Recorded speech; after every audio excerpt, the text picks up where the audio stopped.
Germany sits at the heart of Europe, a land defined by forests, rivers, and crossroads. Its geography has always made it a place where cultures meet, where trade routes converge, and where armies march. Yet, Germany did not begin as a single, unified nation. For centuries, it existed as a patchwork of kingdoms, duchies, and city-states. This history of division has shaped the German story. Time and again, the people here have struggled with the tension between fragmentation and unity. They have balanced the pursuit of power with the desire for freedom. They have wrestled with faith, war, and identity, often in ways that would ripple far beyond their borders. Germany's history matters not because it followed a simple path, but because its story shows how Europe itself was formed and transformed. What happened here shaped economies, politics, and cultures across the continent. By tracing Germany's journey, from the earliest tribes to the modern nation state, we can see how geography, ambition, and ideas collide to shape the destiny of a people. In this narrative, we will follow the rise and fall of empires, the forging of a national identity, and the consequences of ambition and conflict. This is the story of a land that was late to unite but early to influence the world, a story of complexity, resilience, and transformation. Long before the word Germany existed, long before kings, emperors, or states claimed these lands, Central Europe was defined by its geography. Rivers like the Rhine, the Danube, and the Elbe carved paths through dense forests and rolling plains. Hills and mountains, such as the Harz, the Alps to the south, and the Thuringian forest shaped how people moved, fought, and lived. This was a land of contrasts. Fertile valleys allowed early farming, while dense woodlands provided both resources and obstacles. Harsh winters and unpredictable rivers demanded resilience. Survival here was never easy, but it forged a population capable of adapting, enduring, and resisting. The forests themselves were more than just scenery. They were homes, hunting grounds, and places of spiritual significance.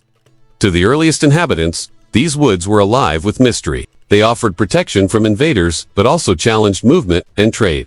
Rivers, in contrast, were arteries of life. They provided fish, water for crops, and natural highways through a land that could otherwise feel impenetrable.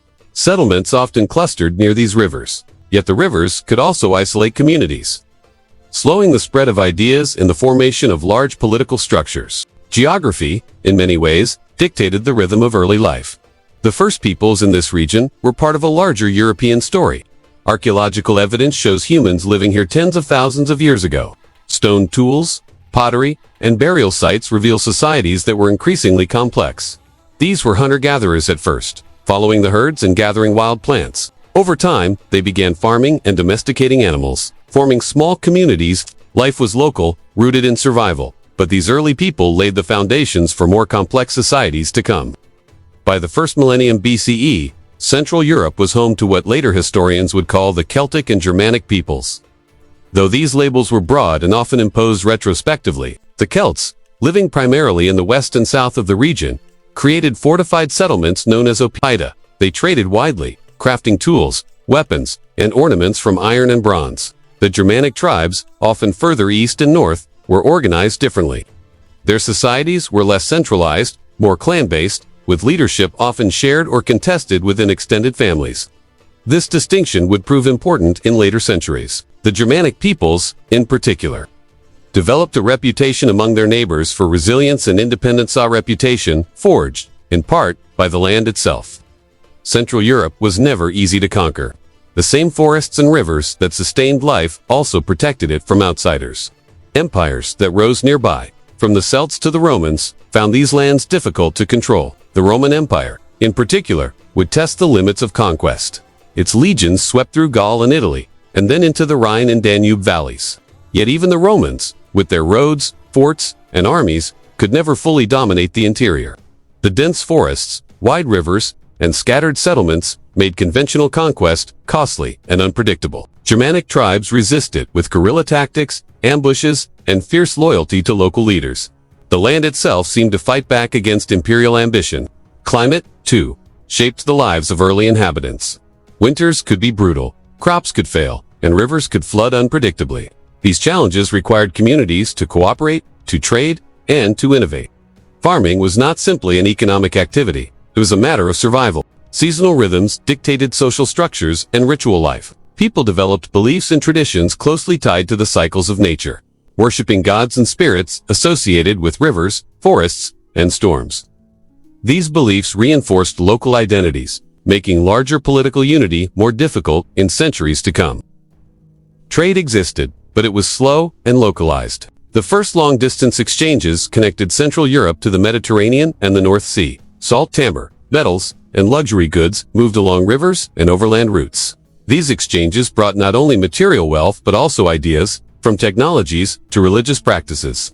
Yet despite these connections, Central Europe remained loosely linked, a patchwork of tribes rather than kingdoms. This fragmentation would persist for centuries, becoming a central theme of German history. Conflict was constant, but not always large-scale. Neighboring tribes competed for resources, land, and prestige. Alliances could be temporary, built for survival, not empire building. Leaders emerged, but their authority was often limited to a village or a few clans. These early political structures laid the groundwork for the tribal confederations of later centuries, and they shaped how people understood power and loyalty. Leadership was personal and fragile, tied to charisma, skill in battle, and the ability to protect the community. By the time the Romans arrived, Central Europe was a mosaic of societies, each with its own traditions and territories. The Germanic tribes in particular were not a single people but a collection of communities speaking related languages and sharing cultural traits. Their world was defined by survival in a challenging landscape, loyalty to kin, and resistance to outsiders. Geography, climate, and social structure combined to create a land that could be both hospitable and hostile, productive and dangerous. These conditions shaped not only daily life, but also the long-term development of political and social organization. Why does this matter for later history? Because the land and its people created patterns that would persist. Fragmentation became a defining feature. Independent communities were the norm, central authority the exception. Resistance to external control would be a recurring theme, from the Romans to the medieval Holy Roman Emperors, and later in conflicts with France and other neighbors. And the intimate connection to forests, rivers, and the land itself fostered a sense of identity rooted in place, rather than in abstract institutions. In the world before Germany existed, we see the origins of many of the tensions and patterns that would shape the nation for centuries. Geography dictated settlement and defense. Climate and resources shaped daily life and social organization. Tribes and clans established the first models of leadership, loyalty, and conflict. The land resisted empire, yet it connected people through rivers and trade. And, above all, Central Europe remained a crossroads. A place where the future of Europe would be negotiated not yet a single country, but already a stage for the forces that would define the continent. Before there were Germanic tribes or Celtic kingdoms in Central Europe, there were the Indo-European peoples. These early communities, stretching across Europe and Asia, left a lasting mark on language, culture, and social organization. Understanding their arrival and movement is crucial, because it sets the stage for the development of the peoples who would later inhabit the lands we now call Germany. The Indo-Europeans were not a single nation or empire. They were a network of related peoples, connected by language, shared myths, and similar material culture. Around 4000 to 2500 BCE, they began moving westward from the Pontic-Caspian steppe, a vast grassland north of the Black and Caspian Seas. Archaeologists trace their movements through the spread of distinctive pottery styles, burial practices, and tools. Their migrations were not sudden invasions, but gradual waves over centuries. Communities moved, settled, adapted, and sometimes merged with local populations. Central Europe, with its rivers and fertile valleys, became a natural destination. The Indo-Europeans brought with them domesticated animals, new farming techniques, and a social structure that emphasized kinship and leadership. These innovations allowed them to thrive in regions that had previously supported only small, scattered communities. The fertile loess soils of the Rhine and Danube valleys, for instance, allowed for more permanent settlements, while the rivers themselves provided routes for trade and communication. Geography continued to shape history, even as new peoples arrived. As these communities settled, they began to interact with the existing populations. Archaeological evidence shows continuity in some areas, with local traditions blending with Indo-European influences. In other areas, new cultural patterns emerged. Burial practices, for example, became more formalized, reflecting a growing emphasis on social hierarchy. Some graves contained weapons, jewelry, or imported goods, suggesting the emergence of elite classes. These elites may have controlled trade, land, and military power within their communities, laying the foundations for later tribal leadership. Language played a critical role in the development of identity. The Indo-European languages spread across much of Europe, giving rise to the early Germanic, Celtic, Italic, and Slavic branches. Language was more than a tool for communication. It was a marker of shared culture, mythology, and law. Even today, linguists can trace modern Germanic languages back to these early roots, revealing connections that stretch thousands of years into the past.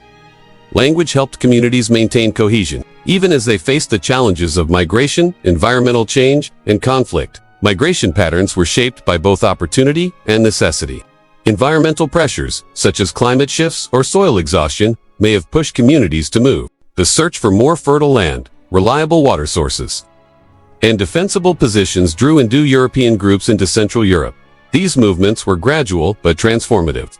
They reshaped the cultural landscape, introduced new technologies, and set the stage for the emergence of distinct tribal identities. By the Late Bronze Age, roughly 1200 BCE, the Indo-European presence in Central Europe was well established. Archaeologists identify several cultural complexes in the region, such as the Urnfield culture, which is linked to early Germanic and Celtic communities.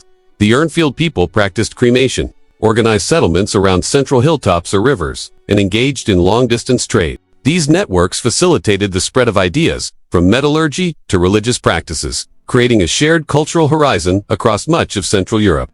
It is during this period that we can begin to see the birth of Germanic identity. The term Germanic itself would not exist for many centuries, but the peoples who spoke early Germanic dialects began to differentiate themselves from neighbors. Distinctive patterns in language, social organization, and material culture suggest a growing sense of shared identity. Communities maintained loyalty to kin and clan, but they also developed collective customs, laws, and myths that tied them to a broader cultural group. This emerging identity was reinforced by the challenges of the landscape. The dense forests and wide rivers of Central Europe encouraged decentralized settlement. Small communities, often led by local chieftains or councils of elders, governed themselves independently. This decentralized model fostered resilience and adaptability, but also made large-scale political unity difficult. The Germanic tribes learned to defend their territory fiercely, not only against outsiders but also against rival clans. These patterns of leadership, alliance, and resistance would define Germanic societies for centuries. Trade and interaction with neighboring cultures also played a role in shaping identity. The Indo-European settlers were not isolated. They traded with Celtic groups to the west, Italic communities to the south, and other steppe-descended peoples further east. These interactions brought new technologies, such as ironworking, and cultural influences, including religious ideas and artistic motifs. Yet, the Germanic groups often adapted these influences selectively, integrating them into existing customs rather than abandoning their traditions. This selective adoption reinforced a sense of cultural continuity. Religion and mythology were central to early Germanic identity. Archaeological finds, combined with later historical records, suggest that the Germanic peoples worshipped a range of deities tied to nature, fertility, and war. Sacred groves, rivers, and springs were places of ritual significance. Mythic narratives, passed down orally, provided a framework for understanding the world and guiding social behavior. These stories reinforced kinship bonds and created a sense of shared history. Even among dispersed communities, conflict remained a constant factor. Competing tribes often fought over territory, resources, or prestige. Raiding and warfare were not only sources of danger but also of social mobility and reputation. Successful warriors could become leaders, strengthening the connection between martial skill and political authority. This pattern would persist into the historical period, influencing interactions with the Romans and later medieval powers. By the 1st centuries BCE, the stage was set for the Germanic peoples to emerge as a distinct cultural and linguistic group. They shared common origins, shaped by migration, adaptation, and interaction. They inhabited a land that demanded resilience, fostered independence, and resisted domination. They spoke related languages, followed similar religious practices, and organized themselves around kinship and local authority. These patterns would endure, even as they faced new pressures from expanding empires, shifting trade networks, and internal social change. The birth of Germanic identity was not a single event, but a gradual process. It emerged from centuries of migration, settlement, and adaptation. It was shaped by geography, climate, and interaction with neighboring peoples. It was reinforced by shared language, customs, and beliefs, and it was expressed in both daily life and the larger social structures that governed these communities. By understanding these roots, we can see why the Germanic peoples were able to maintain cohesion and resist domination even in the face of powerful empires like Rome. Central Europe, before the emergence of a unified Germany, was already a complex cultural landscape. Indo-European migrations brought new technologies, social structures, and languages. These communities adapted to their environment, developed distinctive identities, and laid the foundations for the Germanic tribes that historians would encounter centuries later. The echoes of these early migrations, linguistic, cultural, and social, would continue to shape the region long after the Bronze and Iron Ages had passed. In the centuries that followed, the Germanic peoples would expand, fragment, and interact with external powers in ways that defined the early history of Europe. Yet the roots of their identity, forged in the Indo-European migrations and the adaptation to Central Europe's landscapes, remained a constant. The forests, rivers, and hills that shaped survival also shaped society. The communities that emerged were resilient, connected by language and kinship, and prepared to navigate the challenges of a continent in transformation. This chapter demonstrates that the story of Germany does not begin with kingdoms or emperors. It begins with movement, adaptation, and identity formation. It begins with people learning to live in a land that demanded both cooperation and independence. It begins with the slow, deliberate shaping of culture and society that would survive conquest, colonization, and empire. From these Indo-European roots, the Germanic peoples grew into a force that would one day challenge Rome, influence Europe, and lay the foundations of the nations we know today. By the time the Germanic peoples had settled across Central Europe, their societies had developed distinctive patterns of life that would endure for centuries. These were not kingdoms in the modern sense. There were no permanent capitals, no bureaucracies, no standing armies. Instead, life revolved around clans, kinship networks, and local communities. The bonds of family and loyalty shaped every aspect of daily life, from farming to warfare, from marriage to justice.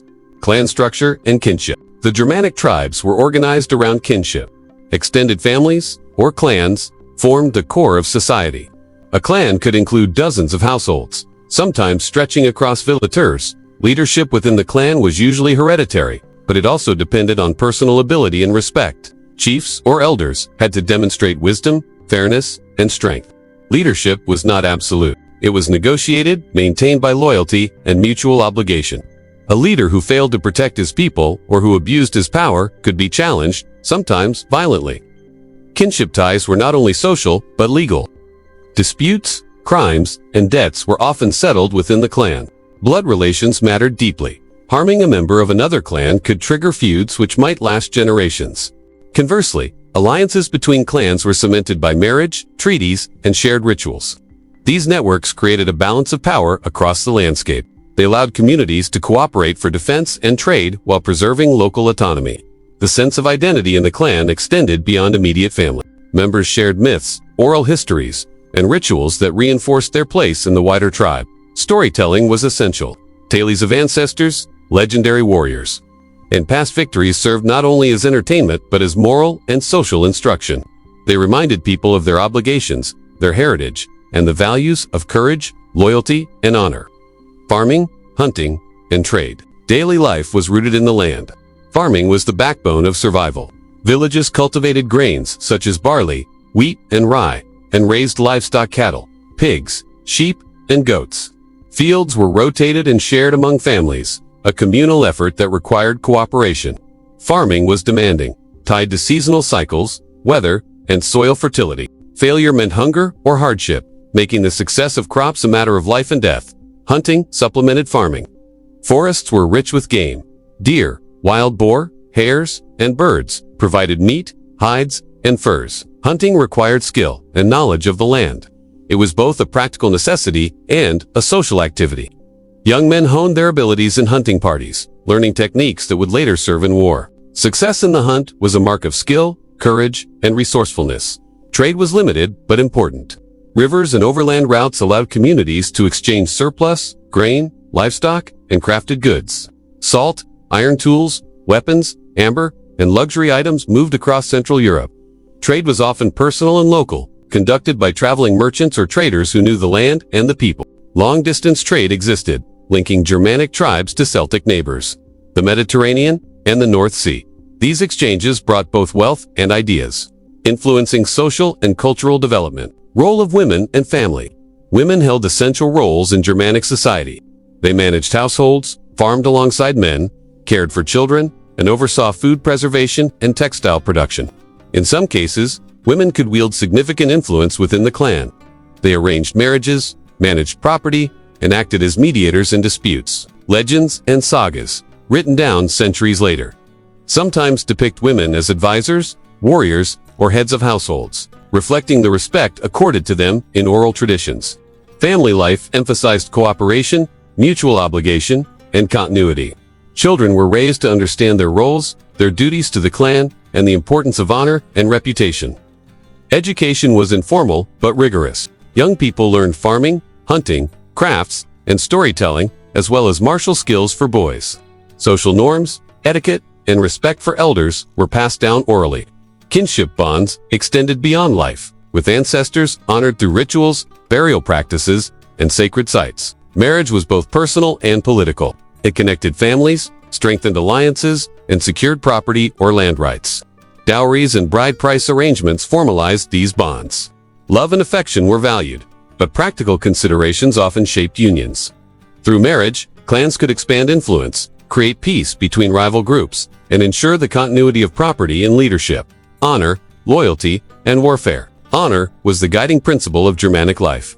Reputation mattered more than wealth or even survival.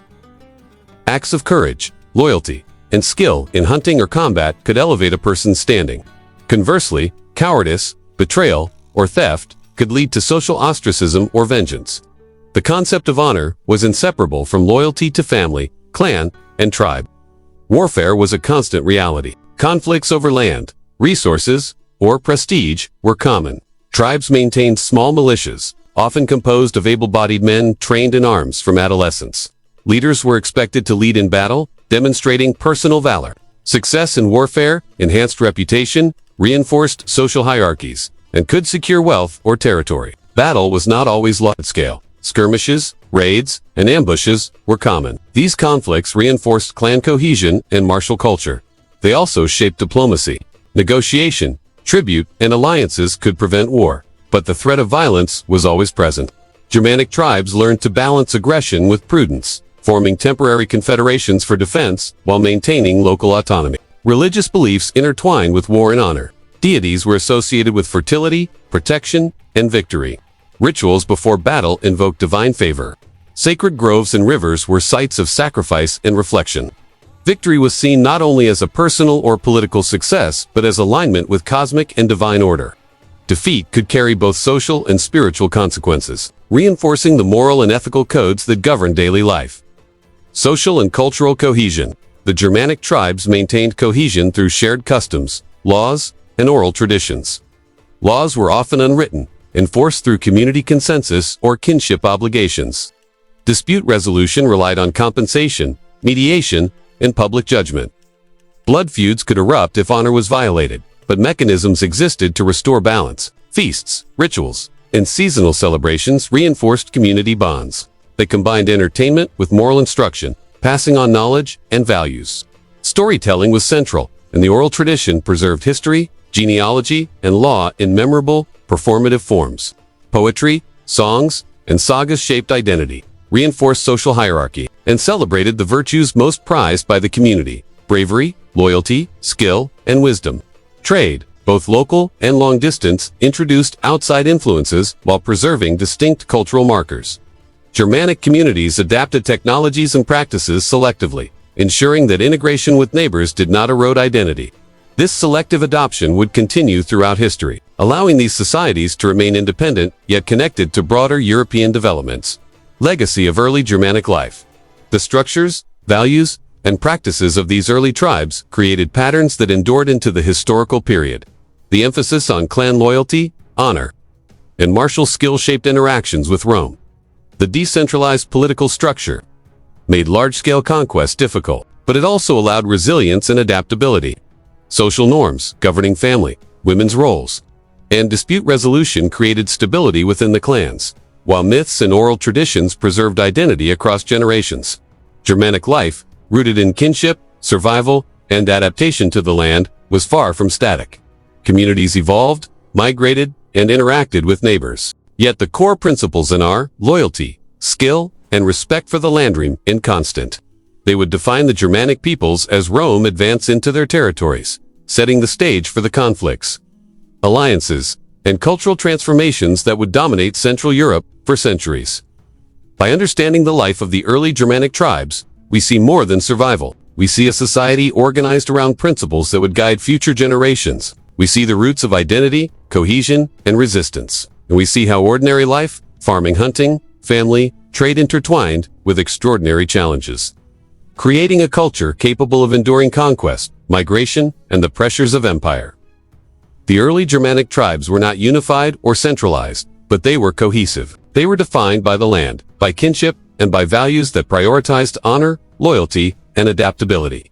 This combination of structure and flexibility allowed them to survive, thrive, and ultimately leave a lasting imprint on the history of Europe. They were the foundation upon which later Germanic societies, kingdoms, and eventually the modern nation would be built. Language is more than words. For the early Germanic peoples, it was the thread that connected communities, preserved knowledge, and shaped identity. Long before writing appeared in these lands, the Germanic tribes spoke a family of related languages that scholars today call This language was not uniform. It varied across regions, but it shared common roots, grammar, and vocabulary that allowed ideas, stories, and traditions to travel across communities. Proto-Germanic developed over centuries, influenced by interactions with neighboring peoples, including Celtic tribes to the west and other Indo-European neighbors. Words for farming, warfare, family, and ritual spread across regions, creating a shared cultural vocabulary. Through language, values such as honor, loyalty, and courage were communicated and reinforced. Even as dialects diverged, the language formed the backbone of a collective identity. Writing was not yet widespread. The early Germanic peoples relied on memory and oral transmission to preserve history, law, and myth. This oral tradition was both practical and artistic. Storytellers, often elders or specially designated members of the community, recited long narratives, genealogies, and heroic tales. These performances could last for hours, blending entertainment, moral instruction, and social cohesion. Memorization was a skill highly valued in the tribe, and storytellers held a respected place in society.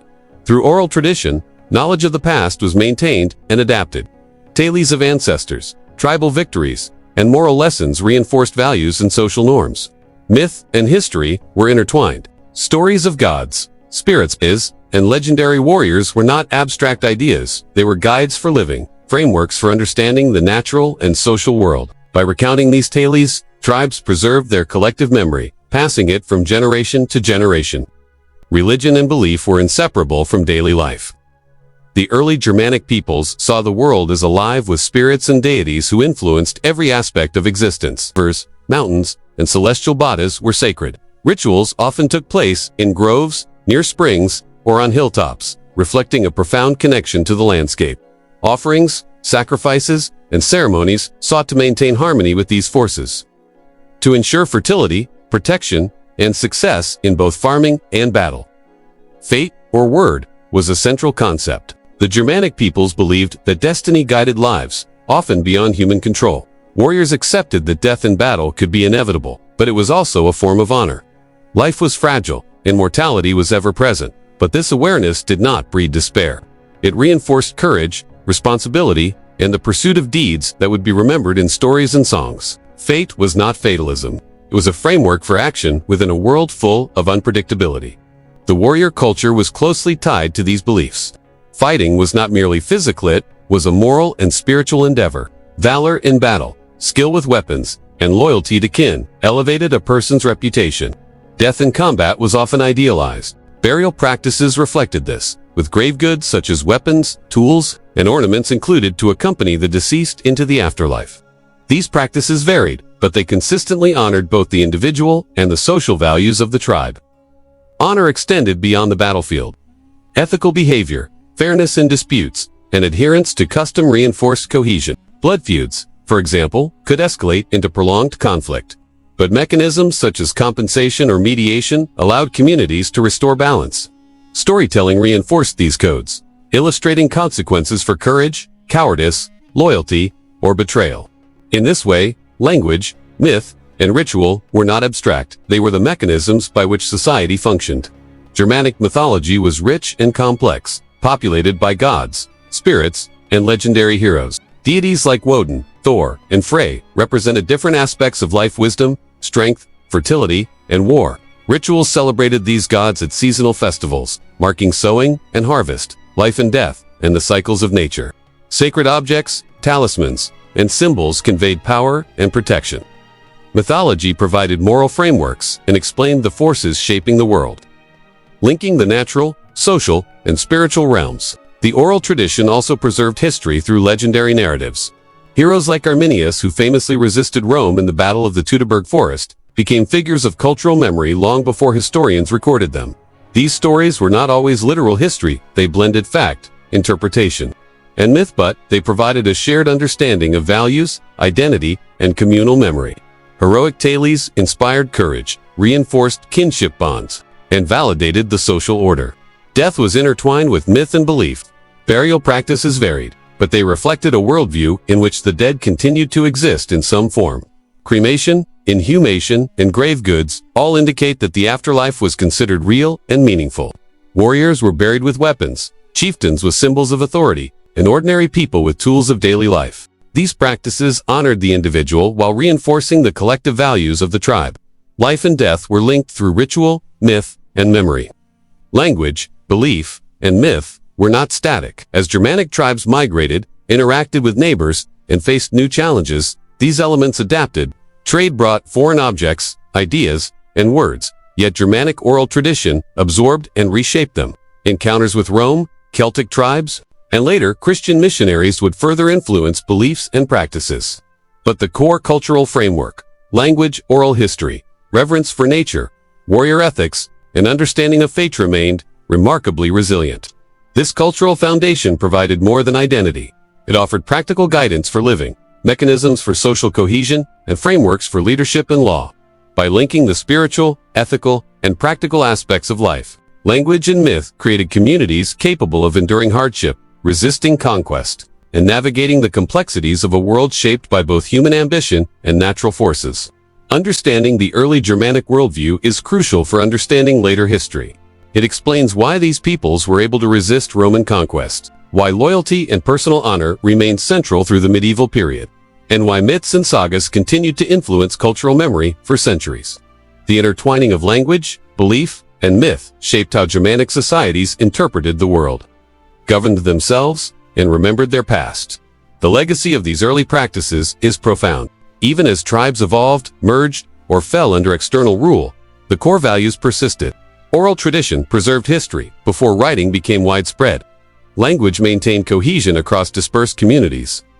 Belief in fate, respect for nature, and the valorization of courage and honor provided continuity across generations. By the time the Germanic peoples entered recorded history, they carried with them thousands of years of cultural development, a shared identity rooted in the interplay of land, language, and myth. For centuries, Central Europe remained largely beyond the reach of the Mediterranean powers. Its dense forests, rivers, and scattered settlements made direct control difficult. Yet, even in these early centuries, the lands that would become Germany were not isolated. Trade connected them to distant peoples, and through trade, ideas, goods, and cultures began to flow northward.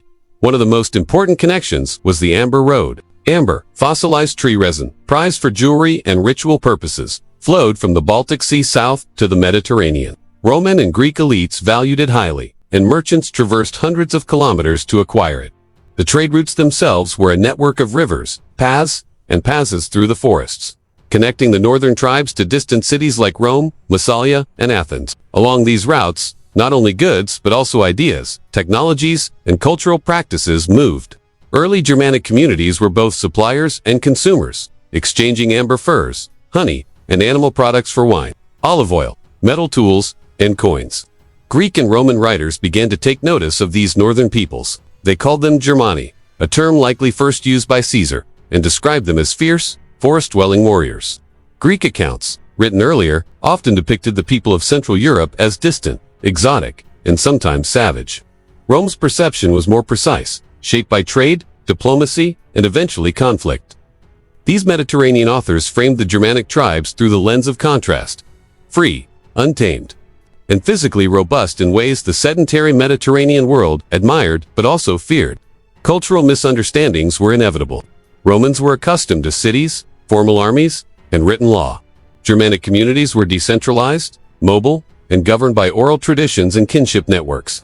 When Roman envoys encountered Germanic leaders, they were often surprised by the lack of formal hierarchy. The authority of a chieftain depended not on titles or bureaucracy, but on personal prestige, skill in battle, and the ability to protect and provide for the clan. Romans sometimes misinterpreted these leaders as weaker or disorganized, underestimating the resilience of the tribes and their intimate knowledge of the forests and rivers that protected them. Trade and perception also created fascination. Roman elites admired Germanic warriors for their physical strength, courage, and endurance. Soldiers and gladiators occasionally came from these northern tribes, admired for their martial prowess. At the same time, Mediterranean writers emphasized the differences in customs, religion, and lifestyle, portraying Germanic people as living in harmony with nature, independent, and guided by honor and kinship rather than law or empire. These early contacts were limited and often indirect.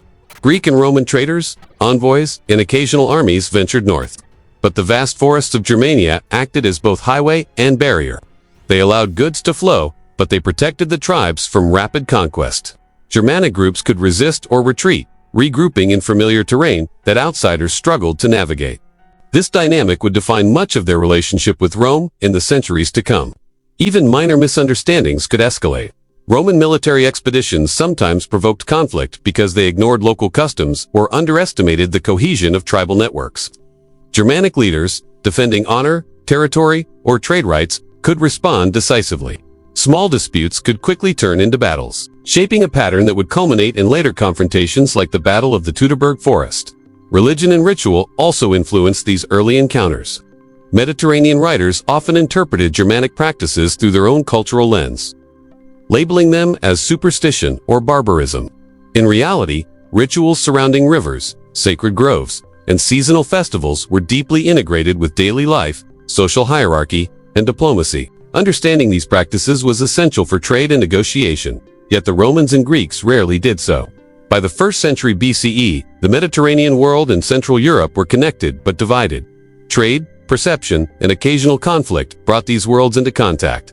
The Germanic tribes were admired, feared, and sometimes misunderstood, yet they remained largely autonomous. Geography, culture, and social structure allowed them to engage selectively, borrowing what they found useful while resisting domination. This first contact set the stage for the more intense interactions to come. Roman expansion, migration pressures, and shifting alliances would draw the Germanic peoples into the orbit of empire. Yet even as they faced one of history's greatest powers, the early Germanic tribes remained rooted in the forests, rivers, and kinship networks that had shaped them for centuries. Their identity, resilience, and adaptation would define the encounters that followed. By the 1st century BCE, the Roman Republic had transformed much of the Mediterranean world into a complex network of provinces, cities, and roads. Its legions had conquered Italy, Gaul, and Hispania, extending the reach of Roman law, administration, and culture. The Rhine and Danube rivers, natural highways, and formidable barriers marked the northern edge of this expanding world. Beyond them lay the dense forests and scattered settlements of the Germanic tribes, lands largely unmapped and ungoverned by Rome, yet impossible for its generals to ignore. The conquest of Gaul under Julius Caesar brought Rome to the Rhine. Caesar's campaigns between 58 and 50 BCE extended Roman influence to the borders of Germania. The Rhine became more than a river. It was a frontier, a line of contact between empire and wilderness. Roman forts, watchtowers, and roads appeared along its banks, projecting power into territories that had previously been isolated. Yet these measures revealed both Rome's ambition and its limitations. The forests beyond the Rhine were labyrinths. They concealed Germanic communities and made conventional military campaigns costly and uncertain. Roman expansion relied not only on force, but also on diplomacy and manipulation. Rome did not conquer all at once. It cultivated alliances with some tribes, offering trade, recognition, or protection in exchange for loyalty. Tribes willing to cooperate were rewarded with wealth, weapons, and status, while those resisting faced punitive campaigns. Roman diplomacy was strategic and often ruthless. Leaders were identified, courted, or removed to secure influence. The empire preferred indirect control where possible, using client kings and treaties to maintain stability along the frontier. The Rhine and Danube themselves were natural barriers that both constrained and defined Roman strategy. The rivers allowed rapid troop movements along their length, but were difficult to cross in hostile territory. Germanic tribes knew these rivers intimately. They could exploit the terrain, ambush legions, and retreat to forested hills where Roman formations were vulnerable. Geography gave the Germanic peoples leverage, even against one of history's most disciplined armies. Despite these challenges, Rome maintained a constant presence. Legions built fortifications, established supply lines, and conducted reconnaissance beyond the frontier. Roads and bridges facilitated movement but also tied the empire to the rhythm of the rivers. Trade and tribute flowed across these boundaries, creating a complex network of economic and cultural exchange. Roman goods, wine, olive oil, coins, and fine pottery reached Germanic communities, while amber, furs, and slaves traveled south. The interaction between Rome and the Germanic tribes was never simple. Roman writers often portrayed the tribes as barbarians, emphasizing their supposed savagery and disorder. Yet these depictions underestimated the sophistication of tribal politics, social cohesion, and military skill. Germanic leaders were pragmatic. They could ally with Rome when advantageous, resist when threatened, and withdraw strategically when campaigns turned against them. Their mobility, knowledge of the land, and decentralized social structures made them difficult to subdue permanently. Several incidents highlighted the limits of Roman control. Crossing the Rhine or penetrating deep into the forests often resulted in skirmishes, ambushes, or supply difficulties. Roman armies could win battles, destroy settlements, or capture hostages, but the tribes could disperse, regroup, and continue to resist. This pattern would persist for generations, culminating in decisive confrontations such as the Battle of the Teutoburg Forest, where Roman legions suffered one of their most shocking defeats. Roman diplomacy was equally complex. Treaties were negotiated with specific tribes, often enforced by mutual interest rather than loyalty. Hostages were taken to ensure compliance, gifts were exchanged to reinforce bonds, and rivalries between tribes were manipulated to prevent unified resistance. The empire understood that force alone could not secure the frontier. Diplomacy, psychology, and subtle coercion were essential tools. Yet these strategies sometimes backfired, as alliances shifted and resentment grew among tribes who felt exploited or humiliated. Cultural exchange accompanied these interactions. Roman soldiers, merchants, and artisans brought new technologies, construction techniques, and luxury goods. Germanic communities adopted certain practices, selective ironworking, coinage, or architectural methods while maintaining their own traditions. The frontier became a zone of negotiation, where identity, influence, and survival were constantly redefined. Religion and ritual also played a role in these border interactions. Romans often misinterpreted Germanic spiritual practices, labeling them as superstition. Yet these rituals were integral to social cohesion, governance, and the legitimacy of leaders. Sacred sites, seasonal festivals, and ceremonial offerings shaped diplomacy, warfare, and alliances. Understanding these customs was essential for both Roman strategy and Germanic leadership, though mutual comprehension was limited. The Rhine frontier illustrates the tension between empire and independence. Rome projected power, wealth, and culture, but it could not fully dominate the Germanic lands. The tribes adapted, resisted, and negotiated on their terms. Geography, social structure, and cultural identity provided them with resilience, allowing them to shape the relationship with Rome rather than passively submit to it. By the 1st century CE, the stage was set for a prolonged and complex encounter between two worlds. Rome's presence on the Rhine and Danube established permanent contact, yet it also revealed the limits of imperial power. Germanic tribes remained autonomous, their forests and rivers safeguarding both culture and freedom. The interplay of diplomacy, manipulation, and occasional warfare created a dynamic frontier where both sides learned, adapted, and reshaped their expectations. Understanding Rome on the Rhine helps explain later events. Why the Germanic tribes were capable of resisting Roman campaigns, how alliances could shift quickly, and why the frontier became a theater for both conflict and cultural exchange. The Rhine was more than a river. It was a boundary, a bridge, and a battleground. It defined the limits of empire, the opportunities for diplomacy, and the resilience of the people beyond it. In the early 1st century CE, the relationship between Rome and the Germanic tribes reached a turning point that would resonate across European history. At the heart of this moment was Arminius, a chieftain of the Carusi tribe, who had spent his youth under Roman influence and was trained in Roman military techniques. He was a man caught between two worlds, the disciplined, structured power of Rome and the autonomous, forest-bound societies of his own people. His story illuminates the complex dynamics of loyalty, strategy, and cultural identity along the Roman frontier. Arminius between two worlds. Arminius was raised as a hostage in Rome, a common practice used to secure the loyalty of tribal leaders. During his time in the empire, he learned Latin, studied Roman military organization, and gained first-hand knowledge of Roman tactics, discipline, and strategy. He even served as an officer in the Roman auxiliary forces, From Rome's perspective, he was a loyal client and an asset on the frontier. But Arminius retained his ties to the Carusi and his deep understanding of Germanic social structures and alliances. This dual identity made him uniquely capable of orchestrating what would become one of Rome's most devastating defeats. He understood the strengths and weaknesses of both cultures. He knew the overconfidence of Roman commanders, their reliance on rigid formations, and their vulnerability in unfamiliar terrain. He also understood the decentralized, mobile, and forest-savvy nature of the Germanic tribes. This combination of insight and local knowledge would prove decisive. Roman overconfidence. The Roman legions stationed along the Rhine and Danube were disciplined and formidable.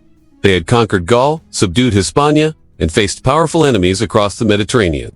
Yet, in Germania, overconfidence proved fatal. The Romans underestimated the logistical and strategic challenges of the dense forests and marshy rivers. They assumed that their legions, well-trained and well-equipped, could impose order and extract submission from scattered tribes. In 09 CE, Publius Quinctilius Verus, a Roman general entrusted with the administration of the Germanic territories east of the Rhine, marched with 3 legions approximately 20,000 men deep into the forested lands of the Carusi. Verus believed he was moving to suppress minor unrest and enforce Roman authority. He did not anticipate a coordinated resistance that would exploit both the terrain and his army's rigid formations. The ambush and destruction of legions. Arminius, secretly uniting a coalition of Germanic tribes, laid a trap in the Teutoburg Forest. The ambush was meticulously planned. Narrow paths, dense woods, and marshy terrain made it impossible for the Roman legions to deploy in standard battle formations. Germanic warriors struck from all sides, using knowledge of the land to disrupt marching columns, isolate units, and prevent communication. The battle unfolded over several days. The Romans, unable to maneuver, were cut down systematically. Supplies and reinforcements could not reach them. Attempts to regroup were met with relentless pressure from Arminius' forces. By the end of the campaign, 3 legions were annihilated. The losses were catastrophic not only in manpower but in morale and prestige. Eagles, the sacred symbols of Roman legions, were lost. Rome had suffered one of its most shocking defeats in history. The ambush demonstrated the effectiveness of asymmetrical tactics against a superior, conventional army. It highlighted the value of local knowledge, coalition building, and the ability to exploit environmental conditions. For the Germanic tribes, it was a triumph of strategy and unity over seemingly insurmountable odds. Why this battle changed European history? The Battle of the Teutoburg Forest was not just a military event, it was a turning point in the history of Europe. Rome abandoned its plans for permanent conquest east of the Rhine, effectively establishing the river as the enduring boundary of the empire in that region. Germanic lands remained largely independent, allowing tribes to develop autonomously, preserving language, culture, and social structures that would later influence medieval Europe. The psychological impact on Rome was profound. For decades, Roman military and political leaders regarded Germania with caution. Future campaigns were limited to punitive expeditions rather than full-scale occupation. The memory of Arminius' victory became legendary, studied by Roman historians and military thinkers alike. It also reinforced the image of the Germanic peoples as resilient, fierce, and unconquerable when united. Arminius himself became a symbol of resistance, though his later life was marked by internal conflict. Leading a coalition of tribes was not easy. Alliances were fragile, and rivalries among Germanic leaders persisted. Yet the legacy of the Teutoburg Forest endured. It demonstrated that even the most disciplined empire could be challenged by local knowledge, unity, and strategic ingenuity. This battle reshaped European power dynamics. By halting Roman expansion, it created a buffer zone that allowed Germanic culture and society to flourish without direct imperial domination. It preserved linguistic, social, and military traditions that would later influence the migration period and the formation of early medieval kingdoms. The Teutoburg Forest was more than a battlefield. It was a decisive moment that defined the northern boundary of Rome and the historical trajectory of Central Europe. The story of Arminius and the Teutoburg Forest illustrates the intersection of leadership, strategy, and cultural identity. It shows how knowledge of both enemy and terrain can overturn assumptions of power. It reveals the complex dynamics of Roman-Germanic relations, diplomacy, loyalty, and betrayal, all intertwined with geography and ambition. Most importantly, it marks a moment when the Germanic tribes, through unity and strategy, secured their autonomy and shaped the future of Europe in ways that would resonate for centuries. The victory of Arminius in the Teutoburg Forest was not a fleeting moment of triumph. Its consequences echoed through both Roman and Germanic worlds for decades, shaping politics, culture, and the boundaries of empire. The battle forced Rome to reconsider its approach to Germania. While for the Germanic tribes, it was a moment that preserved autonomy and identity. Rome abandons Germania. Before the disaster, Roman ambitions had included permanent conquest east of the Rhine. Julius Caesar and subsequent generals imagined extending Roman control into the fertile lands of Germania, connecting the empire more directly to the Baltic and North Sea regions. Yet the Teutoburg disaster demonstrated the limits of imperial power in dense forests and against decentralized societies. Rome's response was pragmatic. Instead of full-scale occupation, it shifted strategy toward containment and defense. Military campaigns continued sporadically, but the emphasis was on punitive expeditions rather than annexation.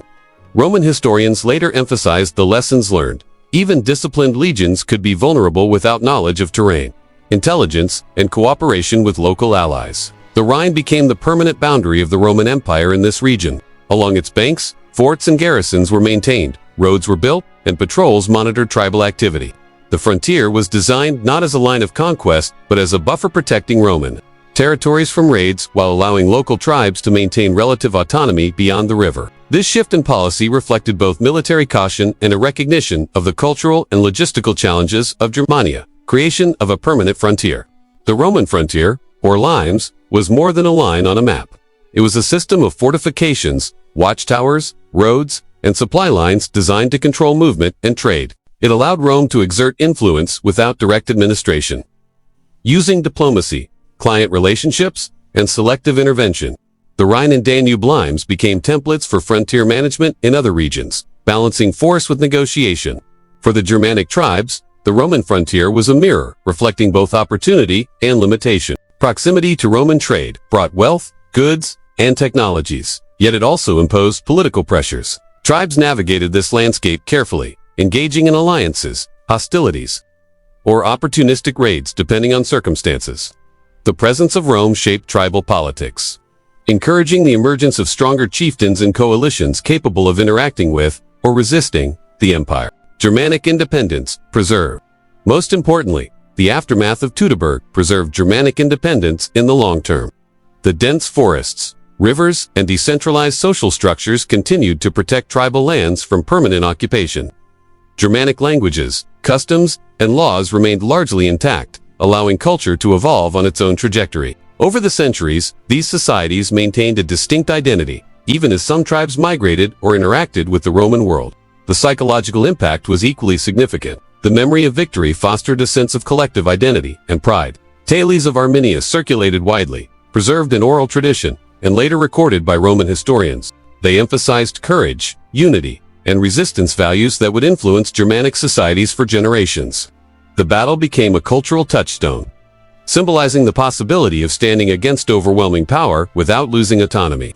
The relationship between Rome and the Germanic tribes after Teutoburg illustrates the complexity of empire and frontier. Power was exerted not only through conquest, but also through influence, trade, and diplomacy. The Germanic tribes were not merely passive subjects. They were active participants in shaping interactions, exploiting opportunities, and resisting subjugation when necessary. The balance of autonomy and engagement became a defining characteristic of the region. Long-term implications. The long-term impact of the Roman-Germanic frontier extended beyond immediate military and political consequences. It preserved a space in Northern Europe where Germanic culture could develop independently. Free from the direct administrative pressures of empire, this autonomy allowed for the evolution of tribal laws, oral traditions, and social structures that later influenced the early medieval kingdoms. Trade and cultural exchange continued along the frontier, ensuring that Germanic societies were not isolated. Roman goods, techniques, and ideas were adopted selectively, reinforcing rather than undermining local customs. These interactions created a dynamic zone of influence where adaptation and resistance coexisted. Germanic communities learned from Rome while maintaining distinct identity, creating a pattern that would repeat in centuries of frontier interaction throughout Europe. Ultimately, the aftermath of Teutoburg shaped European history. Rome's decision to abandon attempts at permanent conquest east of the Rhine ensured that Germanic peoples retained their independence. It set the stage for later migrations, the formation of tribal confederations, and eventually the medieval kingdoms that would dominate northern and central Europe. The memory of victory, combined with the strategic advantage of geography and social cohesion, preserved both identity and autonomy, demonstrating that empire alone cannot dictate the course of history. Conclusion. The aftermath of the Teutoburg Forest battle illustrates the long-term consequences of a single decisive encounter. Rome learned restraint and adopted a frontier-based strategy. The Germanic tribes preserved their culture and independence, and the northern forests and rivers remained a defining factor in European history. Autonomy, identity, and resilience became the hallmarks of Germanic societies, shaping the trajectory of Central Europe for centuries. This period reminds us that history is not simply the story of empires imposing power. It is also the story of communities, landscapes, and strategies that resist domination and shape the future on their own terms. The legacy of Rome's encounter with the Germanic tribes along the Rhine endures, a testament to the enduring influence of geography, culture, and the choices of both conquerors and the conquered. By the 4th century CE, the world that had emerged along the Rhine and Danube was changing. The Roman Empire, once seemingly invincible, faced pressures from multiple directions.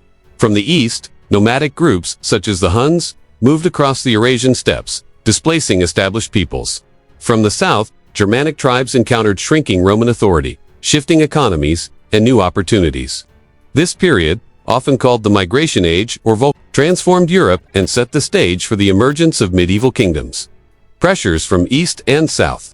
The movement of the Huns from the east triggered a chain reaction. As the Huns advanced into the lands of the Alans, Goths, and other tribes, these groups were forced to move westward. Germanic tribes along the Rhine and Danube found themselves facing new neighbors, sometimes hostile, sometimes seeking alliances. This pressure accelerated migration, reshaped tribal territories, and created both conflict and cooperation among the Germanic peoples. Simultaneously, the weakening of Roman authority along the frontiers opened opportunities. The legions were stretched thin, the imperial bureaucracy struggled to enforce tax and law, and local defense often depended on cooperation with tribes. Some Germanic groups took advantage of this, crossing borders, settling in Roman lands, or entering military service. Others sought to expand their territories, leading to conflicts that reshaped the political map of Central Europe. Movement of people's migration was not chaotic. It followed patterns of opportunity, geography, and kinship. Rivers and valleys served as natural highways, while forests and hills offered protection and tactical advantage. Tribes moved in search of fertile land, security, or wealth, sometimes alone, sometimes in confederations. Coalitions of tribes, including the Vandals, Suebi, and Lombards, moved in waves, displacing others or integrating with local populations. These migrations were both destructive and creative. Settlements were abandoned or conquered, but new social structures emerged in their place. Alliances formed, new leaders rose to prominence, and cultural exchange spread language, technology, and religious ideas across vast regions. Migration was a mechanism of adaptation, allowing tribes to survive, expand, and consolidate power in a rapidly changing world. Collapse of Roman authority. Roman control in the western provinces weakened under the pressures of internal conflict, economic strain, and external invasion. Cities that had once been centers of administration and trade declined. Fortifications along the Rhine and Danube were sometimes abandoned or undermanned. Taxation and governance faltered, leaving gaps that local tribes and warlords could exploit. Germanic leaders increasingly assumed political and military authority in these areas. They negotiated treaties with Rome, settled as foederati federated allies with obligations to the emperor, simply took control of territories directly. Over time, the distinction between Roman provincial rule and tribal governance blurred, creating hybrid systems that combine Roman infrastructure with Germanic leadership. This collapse did not happen overnight. It was a slow unraveling, punctuated by conflicts, negotiated settlements, and periods of cooperation. Yet by the 5th century, Roman authority in many western regions had effectively ended. Germanic tribes were no longer outsiders pressing against the empire. They were now the dominant political actors, laying the foundations for the kingdoms that would emerge in the post-Roman world. Cultural and social transformation. The Migration Age was transformative, not just politically, but culturally. Germanic traditions blended with remnants of Roman society. Urban centers persisted, albeit in smaller forms. Latin influenced local languages. Roman law mingled with tribal customs, and Christianity began to spread through both Romanized populations and Germanic elites. This period set the stage for a synthesis of cultures that would define early medieval Europe. Tribal identity remained central, yet new hierarchies emerged. Leaders who could organize coalitions, manage resources, and navigate relations with former Roman institutions gained prominence. Warrior culture continued to be important, but administration, diplomacy, and negotiation became increasingly vital skills for success. Conclusion. The migration age marked the transition from scattered Germanic tribes to organized political entities, capable of ruling territories once held by Rome. Pressures from the east and south, combined with the collapse of imperial authority, reshaped Central Europe. Tribes migrated, merged, and formed alliances, preserving their autonomy while adapting to new realities. This period laid the groundwork for the medieval kingdoms that would follow. Germanic language, law, and social structures persisted, while exposure to Roman culture, religion, and technology influenced the development of governance and identity. By the end of the migration age, the landscape of Central Europe had been transformed, and the stage was set for the rise of kingdoms, the spread of Christianity, and the consolidation of power that would define the early Middle Ages. By the late 5th century, the western regions of the former Roman Empire were in flux. Roman authority had collapsed, leaving a patchwork of territories governed by Germanic tribes. Among these, one group would emerge as a dominant power in what is now northern and central France and western Germany, the Franks. Their rise illustrates the adaptability of Germanic societies and their ability to navigate the complex post-Roman world. Frankish origins. The Franks were a confederation of smaller Germanic tribes along the Lower Rhine.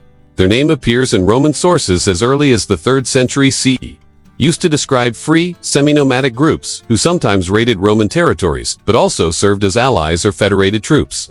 Unlike some tribes that moved extensively during the migration age, the Franks were largely rooted along the river systems of the Rhine and Meuse. Their location gave them both opportunity and exposure. The rivers facilitated trade, communication, and movement, while proximity to Romanized regions provided both resources and political challenges. Frankish society retained traditional Germanic structures. Clans and kinship networks provided social cohesion. Leadership depended on both lineage and ability. Chiefs were expected to lead in battle, protect their people, and maintain alliances. This flexibility allowed them to consolidate power without losing the loyalty of their constituent groups. Unlike the large, distant Roman administration, the Franks relied on personal relationships, local authority, and shared cultural values. Military power and adaptation. Military skill was central to Frankish rise. Warriors trained in traditional Germanic methods, infantry, combat, use of spears and swords, and tactics suited to forested or riverine terrain. Yet the Franks were not rigid in their approach. They adapted Roman techniques, adopting cavalry, fortifications, and strategic formations when useful. This blend of Germanic toughness and selective Roman formation gave them a unique advantage over both rival tribes and Roman forces. The Franks excelled at both offense and defense. Raids into neighboring territories secured resources, while defensive alliances and knowledge of local terrain protected their settlements. Leadership was often tested in combat, and successful chiefs gained prestige and loyalty, allowing them to unify larger groups under single banners. This combination of martial skill, adaptive strategy, and social cohesion made the Franks one of the most effective military powers in the post-Roman West. Alliance with Rome. The Franks' rise was closely tied to their relationship with the remnants of Roman authority. As the Western Empire weakened, the Franks negotiated treaties, offering military service in exchange for land, recognition, or resources. These foederati agreements allowed Rome to outsource defense while granting the Franks legitimacy and access to Roman wealth and infrastructure. Service as federated troops also exposed the Franks to Roman military organization, engineering, and administration. They learned how to organize supply lines, fortify positions, and integrate cavalry into predominantly infantry forces. These lessons were applied at home, strengthening their ability to govern conquered territories and defend against rivals. The alliance was pragmatic. Rome sought to stabilize frontiers and manage resources with minimal direct control, while the Franks gained opportunities to expand influence and secure economic advantages.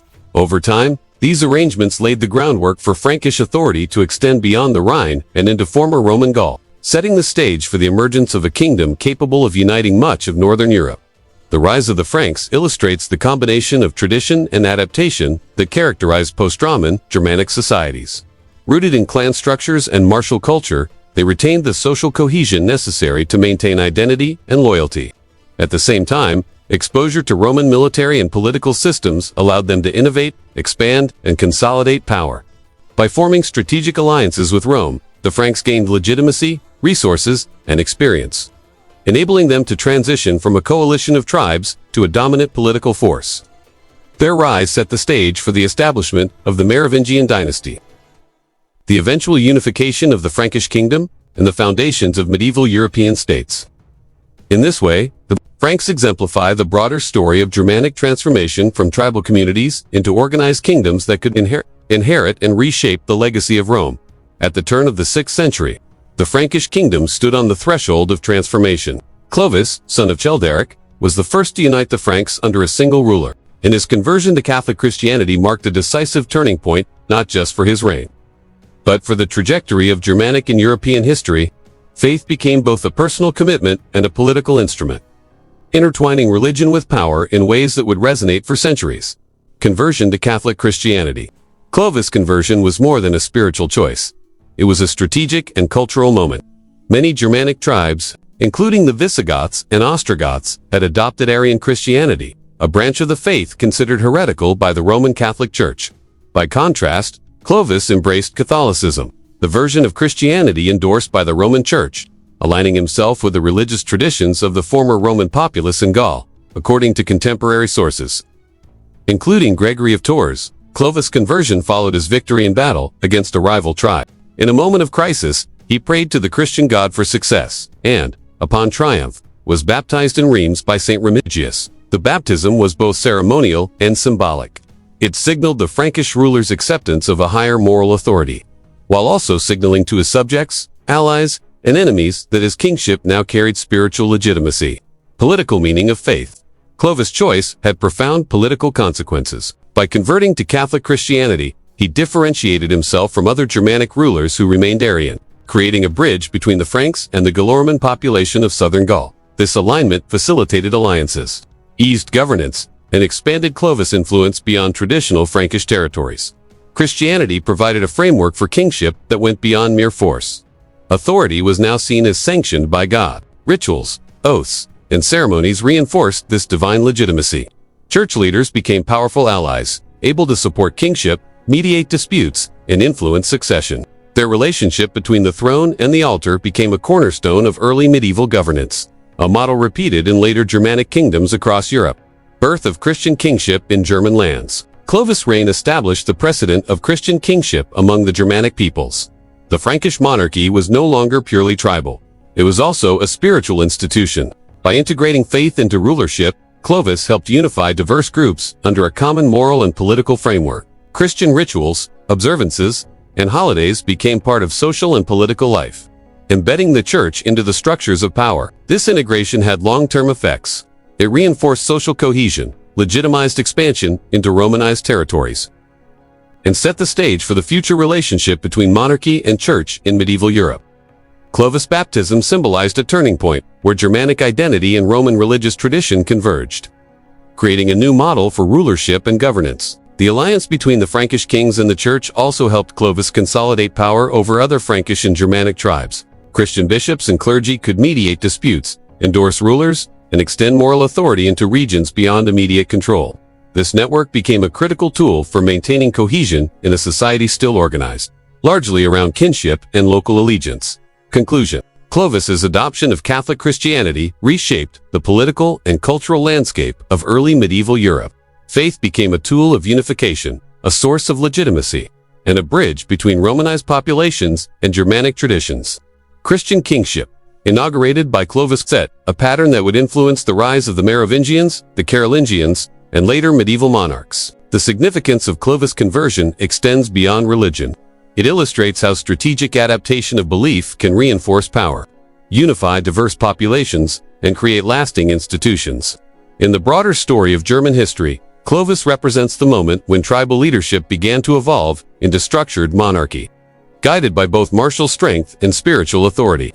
His reign exemplifies the intersection of faith, politics, and identity that would define the early Middle Ages and shape the foundations of modern Europe. By the late 7th century, the Merovingian kings who had ruled the Frankish kingdom for centuries were weakening. Their power had become increasingly ceremonial, while real authority shifted to local officials and military leaders. Amid this decline, a new family, the Carolingians, emerged to seize the reins of power. Their rise marked a profound transformation in the structure of governance, military strategy, and the political future of Western Europe. Decline of the Merovingians. The Merovingian dynasty, descendants of Clovis, had once unified large portions of the Frankish territories. However, over time, their rule became fragmented. Kings were often minors or figureheads, and regional nobles exercised the real authority. The tradition of dividing inheritance among sons weakened central control, creating rivalries and instability. While the Merovingian name carried prestige, its practical power diminished, leaving a vacuum that ambitious leaders could exploit. As royal authority waned, local counts, dukes, and military commanders gained influence. They were responsible for defending territories, administering justice, and collecting tribute. In many ways, the kingdom operated more like a network of autonomous regions than a unified state. This fragmentation created both challenges and opportunities for those seeking to consolidate power under a new vision. Rise of the Carolingians. The Carolingians, initially mayors of the palaces until chief administrators, gradually accumulated both political and military authority. Among them, Charles Martel emerged as a decisive figure, known for his military skill, strategic acumen, and political savvy. Martel demonstrated that leadership in this era required not just noble lineage, but the ability to command armies, manage resources, and navigate complex tribal alliances. By consolidating power in the Frankish heartlands, the Carolingians transformed the office of mayor of the palace into the center of governance. They controlled appointments, oversaw defense, and negotiated with both the church and regional nobles. Over time, the distinction between the Merovingian kingship and Carolingian authority became clear. The latter held the real power, while the former remained symbolic. Charles Martel and the survival of Europe. Charles Martel is perhaps best remembered for his military campaigns, particularly against external threats. In the early 8th century, Muslim forces from Iberia advanced into southern Gaul. Martel led Frankish forces to victory at the Battle of Tours in 732, a confrontation that historians often highlight as pivotal. By halting this advance, Martel secured the northern territories and preserved the continuity of Christian kingdoms in Western Europe. Martel's victories were not merely military. They reinforced Carolingian authority, earned loyalty from regional nobles, and strengthened the ties between the Frankish state and the church. Support from the church provided both legitimacy and resources, creating a foundation for the eventual crowning of his descendants as kings and emperors. The Carolingian Revolution was both political and cultural. It centralized authority in a way the Merovingians had not, establishing the precedent for strong, militarized leadership capable of uniting diverse regions. It also laid the groundwork for a revival of Roman traditions, administrative reform, and the promotion of literacy and learning under later Carolingian rulers. The rise of the Carolingians marked a turning point in European history. Declining Merovingian authority created space for ambitious leaders to consolidate power. Charles Martel demonstrated that survival required strategic vision, military skill, and political alliances. His actions preserved the Frankish kingdom, halted external threats, and strengthened the relationship between the crown and the church. The Carolingian Revolution was not simply a change of dynasties.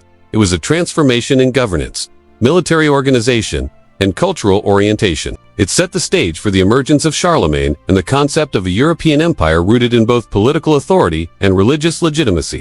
The legacy of this revolution would shape the trajectory of Germanic lands, the Frankish kingdom, and the broader European continent for centuries to come. By the late 8th century, the Frankish kingdom had matured into a formidable political entity under the leadership of Charlemagne, or Charles the Great. His reign marked the culmination of the Carolingian Revolution, transforming fragmented Germanic territories into a unified realm. Charlemagne's approach combined military conquest, religious authority, and administrative reform, laying the foundations for a European empire that would endure in memory and influence long after his death. Conquests enforced unity. Charlemagne inherited a kingdom with diverse peoples, local customs, and semi-autonomous nobles. To consolidate power, he undertook a series of campaigns to bring disparate regions under centralized authority. His conquests extended beyond the original Frankish heartlands, encompassing Lombardy in Italy, Bavaria, and parts of Saxony. Military strategy was decisive. Charlemagne relied on well-trained cavalry, fortified positions, and systematic organization to suppress resistance and expand his domain. Yet conquest was not always peaceful or voluntary. Local populations were often compelled to accept Frankish authority through force, oaths, or strategic settlements. Charlemagne's rule was practical. Unity required obedience, and obedience sometimes required coercion. These campaigns not only expanded the realm, but also set the tone for governance strength, combined with moral and religious legitimacy. Saxon Wars and Christianization. One of Charlemagne's most significant undertakings was the series of campaigns against the Saxons, a confederation of Germanic tribes inhabiting northern Germany. Resistance was fierce and prolonged, lasting over 3 decades. The Saxons were deeply attached to their autonomy, laws, and pagan beliefs, making their submission both military and cultural in nature. Charlemagne integrated religious policy into his military campaigns. Pagan rituals and sacred sites were destroyed or repurposed, while Christian churches and monasteries were established to enforce faith and loyalty. Conversion was often compelled, with penalties for resistance, but it also created long-term stability. Christianization provided a moral framework for governance and linked Charlemagne's authority to a higher spiritual power. In effect, religion became both a unifying force and a tool of political consolidation. Law, administration, and education. Charlemagne's impact extended beyond conquest and conversion. He sought to systematize governance across his vast empire, blending Roman administrative concepts with Germanic traditions. Local counts and dukes administered regions under his oversight, but their authority was closely monitored through royal inspectors and standardized legal codes. Charlemagne codified laws to create consistency, balancing customary Germanic practices with the needs of a centralized state. Education and literacy were equally central to his vision. Recognizing the limitations of oral tradition and the need for effective administration, Charlemagne promoted learning, literacy, and the preservation of classical texts. Monasteries and cathedral schools became centers of instruction, producing clerks, administrators, and clergy capable of managing an empire that stretched from the Pyrenees to the Elbe. This intellectual revival, later called the Carolingian Renaissance, ensured that governance, law, and religion were closely linked and that knowledge could be transmitted across generations. Conclusion. Charlemagne's reign exemplifies the integration of military power, religious authority, and administrative innovation. Through conquest, he unified fragmented territories. Through Christianization, he established a moral and spiritual framework. Through law and education, he created structures capable of sustaining governance. His achievements were neither entirely peaceful nor universally accepted, but they established a precedent. A Germanic ruler could combine martial skill, religious legitimacy, and administrative foresight to govern a vast, diverse empire. Charlemagne's model of kingship would influence successors, shape medieval European states, and embed the idea of empire within the cultural and political imagination of Europe. The legacy of Charlemagne is the embodiment of the Carolingian ideals: strength, tempered by order, authority sanctioned by faith, and governance informed by learning. His reign represents a turning point in Germanic and European history, where kingdoms evolved into structured polities capable of enduring influence beyond the lifetime of a single ruler. By the year 800, Charlemagne had accomplished what few rulers before him could imagine. His realm stretched across much of Western and Central Europe, encompassing diverse peoples, languages, and cultures.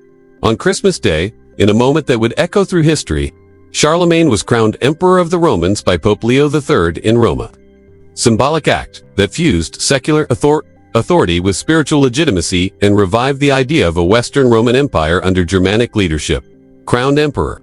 The coronation was profoundly symbolic. By placing the crown on Charlemagne's head, the Pope asserted that authority flowed from God and that Charlemagne's rule had divine sanction. At the same time, it created a delicate tension. While Charlemagne was now emperor, he did not owe the crown to secular kings or earthly authorities, but to the church itself. This alliance between the Frankish ruler and the papacy would become a central theme in European politics, influencing centuries of monarchy and ecclesiastical relations. The title of emperor carried responsibilities and expectations. Charlemagne was not merely a conqueror. He was a ruler, tasked with upholding justice, protecting the church, and unifying his diverse territories. The coronation signaled the transformation of the Frankish kingdom into an empire, a political and cultural entity that aspired to transcend regional differences and embody the ideals of Roman and Christian governance. The Carolingian Renaissance. Charlemagne's reign also sparked a revival of learning and culture known as the Carolingian Renaissance. He believed that effective governance required educated officials and a literate clergy capable of administering law, collecting taxes, and spreading Christian teaching. Monasteries, cathedral schools, and scriptoria became centers of study, copying classical texts and creating standardized scripts that preserved knowledge for future generations.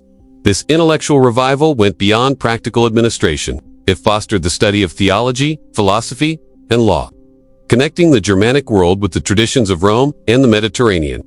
The Carolingian Renaissance laid the foundation for European scholarship, bridging the gap between the collapse of classical civilization and the intellectual flowering of the High Middle Ages. It demonstrated that empire was not only about territory and military power, but also about ideas, culture, and shared identity. Why the empire could not last? Despite its achievements, The Carolingian Empire faced inherent structural challenges. Its vast size made centralized control difficult, especially in regions far from the imperial court. Communication was slow, local customs varied widely, and loyalties were often personal rather than institutional. While Charlemagne's authority rested on both his military skill and the moral weight of his coronation, the system he built relied heavily on his presence and leadership. Succession created further instability. Upon Charlemagne's death in 814, his son Louis the Pious inherited the empire. While competent, Louis faced pressures from rebellious nobles, competing heirs, and the challenge of maintaining cohesion across an empire already stretched thin. The Treaty of Verdun in 843 eventually divided the empire among Charlemagne's grandsons, creating separate realms that would evolve into modern France, Germany, and other European territories. Moreover, external pressures continued to challenge the empire. Viking, Magyar, and Muslim incursions tested borders, while internal disputes eroded centralized authority. The Carolingian model strong leadership, anchored in personal loyalty, religious legitimacy, and military success, proved difficult to replicate after Charlemagne's death. Without a unifying figure of comparable skill and vision, the empire fragmented, leaving a legacy of cultural, legal, and religious foundations rather than enduring political unity. Conclusion: Charlemagne's empire represents both the heights of medieval political achievement and the limits of human ambition. By uniting Germanic and Roman traditions under a Christian framework, he created a vision of Europe that would influence kings, popes, and scholars for centuries. The Carolingian Renaissance preserved knowledge, promoted literacy, and connected diverse peoples through shared culture and faith. Yet the fragmentation that followed his death illustrates the tension between aspiration and reality. Empires built on personal authority and loyalty are vulnerable to succession crises and external pressures. Charlemagne's empire endured in memory, ideas, and institutions, shaping the trajectory of Western Europe even as its political unity dissolved. In this sense, the legacy of Charlemagne is both tangible and symbolic, a model of leadership, cultural revival, and the enduring idea of a European empire that could inspire generations long after the political boundaries had shifted. The death of Charlemagne in 814 left a kingdom united by his vision but inherently fragile. His son, Louis the Pious, inherited a vast empire stretching from the Pyrenees to the Elbe, encompassing diverse peoples, languages, and traditions. While Charlemagne's personal authority had held the empire together, the challenge of succession soon revealed the structural weaknesses of such a sprawling domain. By the mid-9th century, internal pressures and competing ambitions among heirs led to one of the most significant political events in early medieval Europe, the Treaty of Verdun. Treaty of Verdun. Following years of conflict among Charlemagne's grandsons, the empire was formally divided in 843 into 3 distinct territories. The treaty aimed to resolve disputes over inheritance and prevent civil war, but it also reshaped the political landscape of Europe for centuries to come. West Francia, roughly corresponding to modern France, came under the rule of Charles the Bald. Middle Francia, stretching from the Low Countries through Burgundy and into northern Italy, was given to Lothar I, who retained the imperial title. East Francia, the lands east of the Rhine, were assigned to Louis the German, laying the foundations for what would become the Kingdom of Germany. This division formalized boundaries and created political units with distinct identities, yet it also highlighted the difficulties of governing a continent-spanning empire. Geography, local loyalties, and cultural differences made cohesion difficult. And the treaty set a precedent for the fragmentation that would characterize much of medieval Europe. East Francia, as the future Germany, East Francia, under Louis the German, became the nucleus of what we now recognize as Germany. Its territories included the Rhine Basin, the Danube Valley, and the lands of the Saxons and Bavarians. These regions were culturally and linguistically distinct, with deep-rooted tribal traditions and local laws. The leadership in East Francia focused on consolidating authority, defending against external threats, and managing the complexities of regional diversity. Over time, East Francia developed institutions, alliances, and political structures that would evolve into the medieval German kingdoms.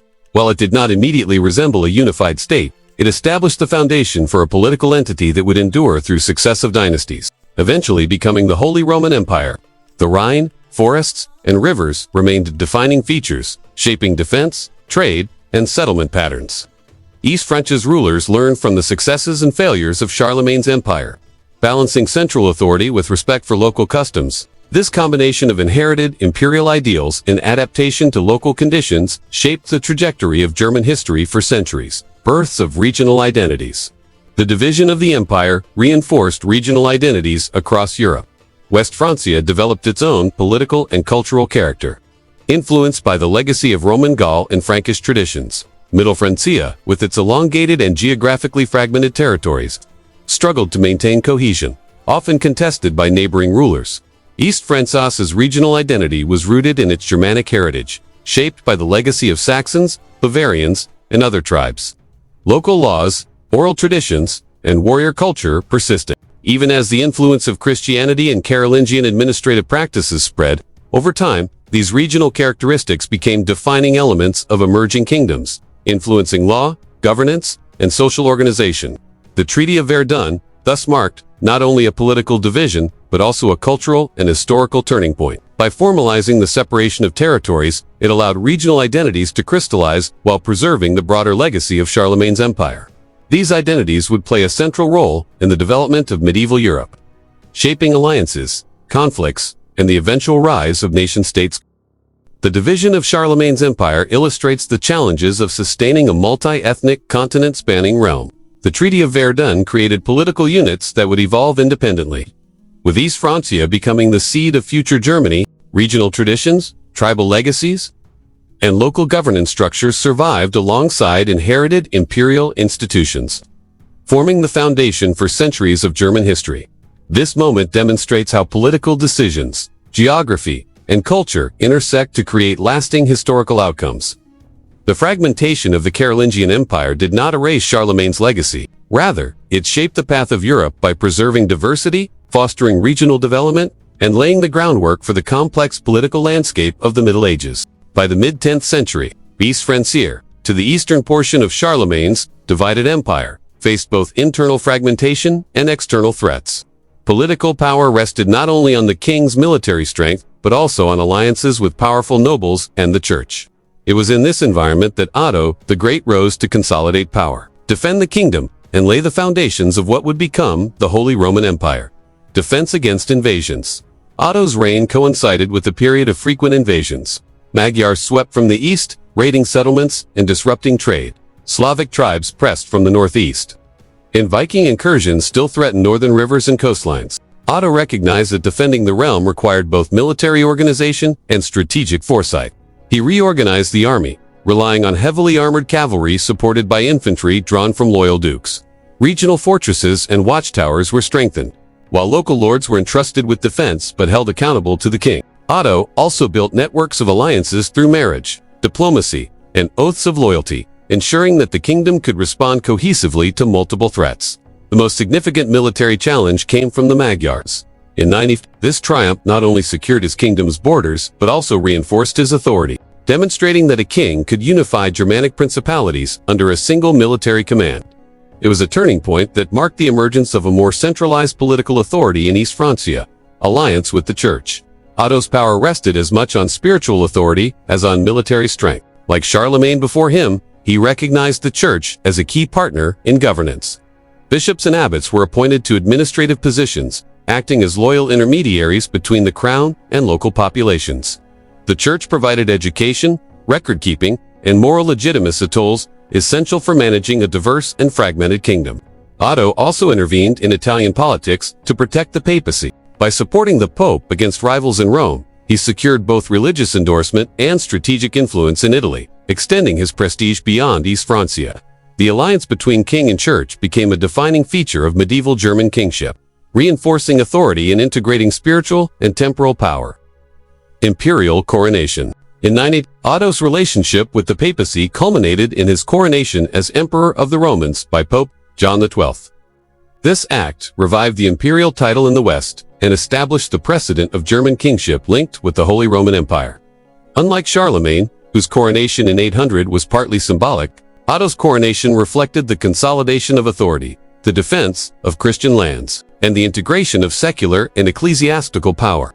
As Emperor, Otto gained prestige and moral authority across Europe, uniting diverse principalities under the dual legitimacy of sword and sacrament. Yet the title also created challenges, maintaining control over distant territories, balancing relationships with powerful dukes, and mediating conflicts between church and state required constant attention and political skill. Conclusion. Otto the Great exemplifies the emergence of medieval German kingship as a combination of military command, administrative organization, and spiritual legitimacy. Through defense against invasions, he secured the kingdom. Through alliance with the church, he reinforced authority, and through imperial coronation, he established a model of leadership that would define the Holy Roman Empire for centuries. Otto's reign demonstrates the delicate balance required to maintain unity in a fragmented political landscape. His success lay not in absolute control, but in the careful coordination of loyalty, force, and religious endorsement. The legacy of Otto the Great is the creation of a German empire that endured in concept and structure long after his death, providing a framework for future rulers and a model of kingship that combined Germanic traditions with the enduring idea of empire. The Holy Roman Empire, which emerged under Otto the Great and his successors, was unlike the centralized kingdoms of France or England. Its structure reflected centuries of Germanic tradition, geography, and the legacy of Charlemagne's empire. Authority was layered, complex, and often fragile. To understand medieval Germany, it is essential to examine how power functioned, how it was distributed, and why the empire remained politically fragmented for centuries. Duchies, bishops, and cities. At the core of the empire were the duchies, large territorial units ruled by dukes. These regions were often defined by historical, tribal boundaries. The Saxons, Bavarians, Swabians, and Franconians maintained identities that predated Carolingian or Ottonian rule. Dukes exercised considerable autonomy. They collected taxes, administered justice, and commanded military forces. While they owed allegiance to the emperor, their loyalty was often conditional, based on personal relationships, marriages, or the promise of favors. The church played an equally central role in governance. Bishops and abbots were not only spiritual leaders but also administrators and landholders.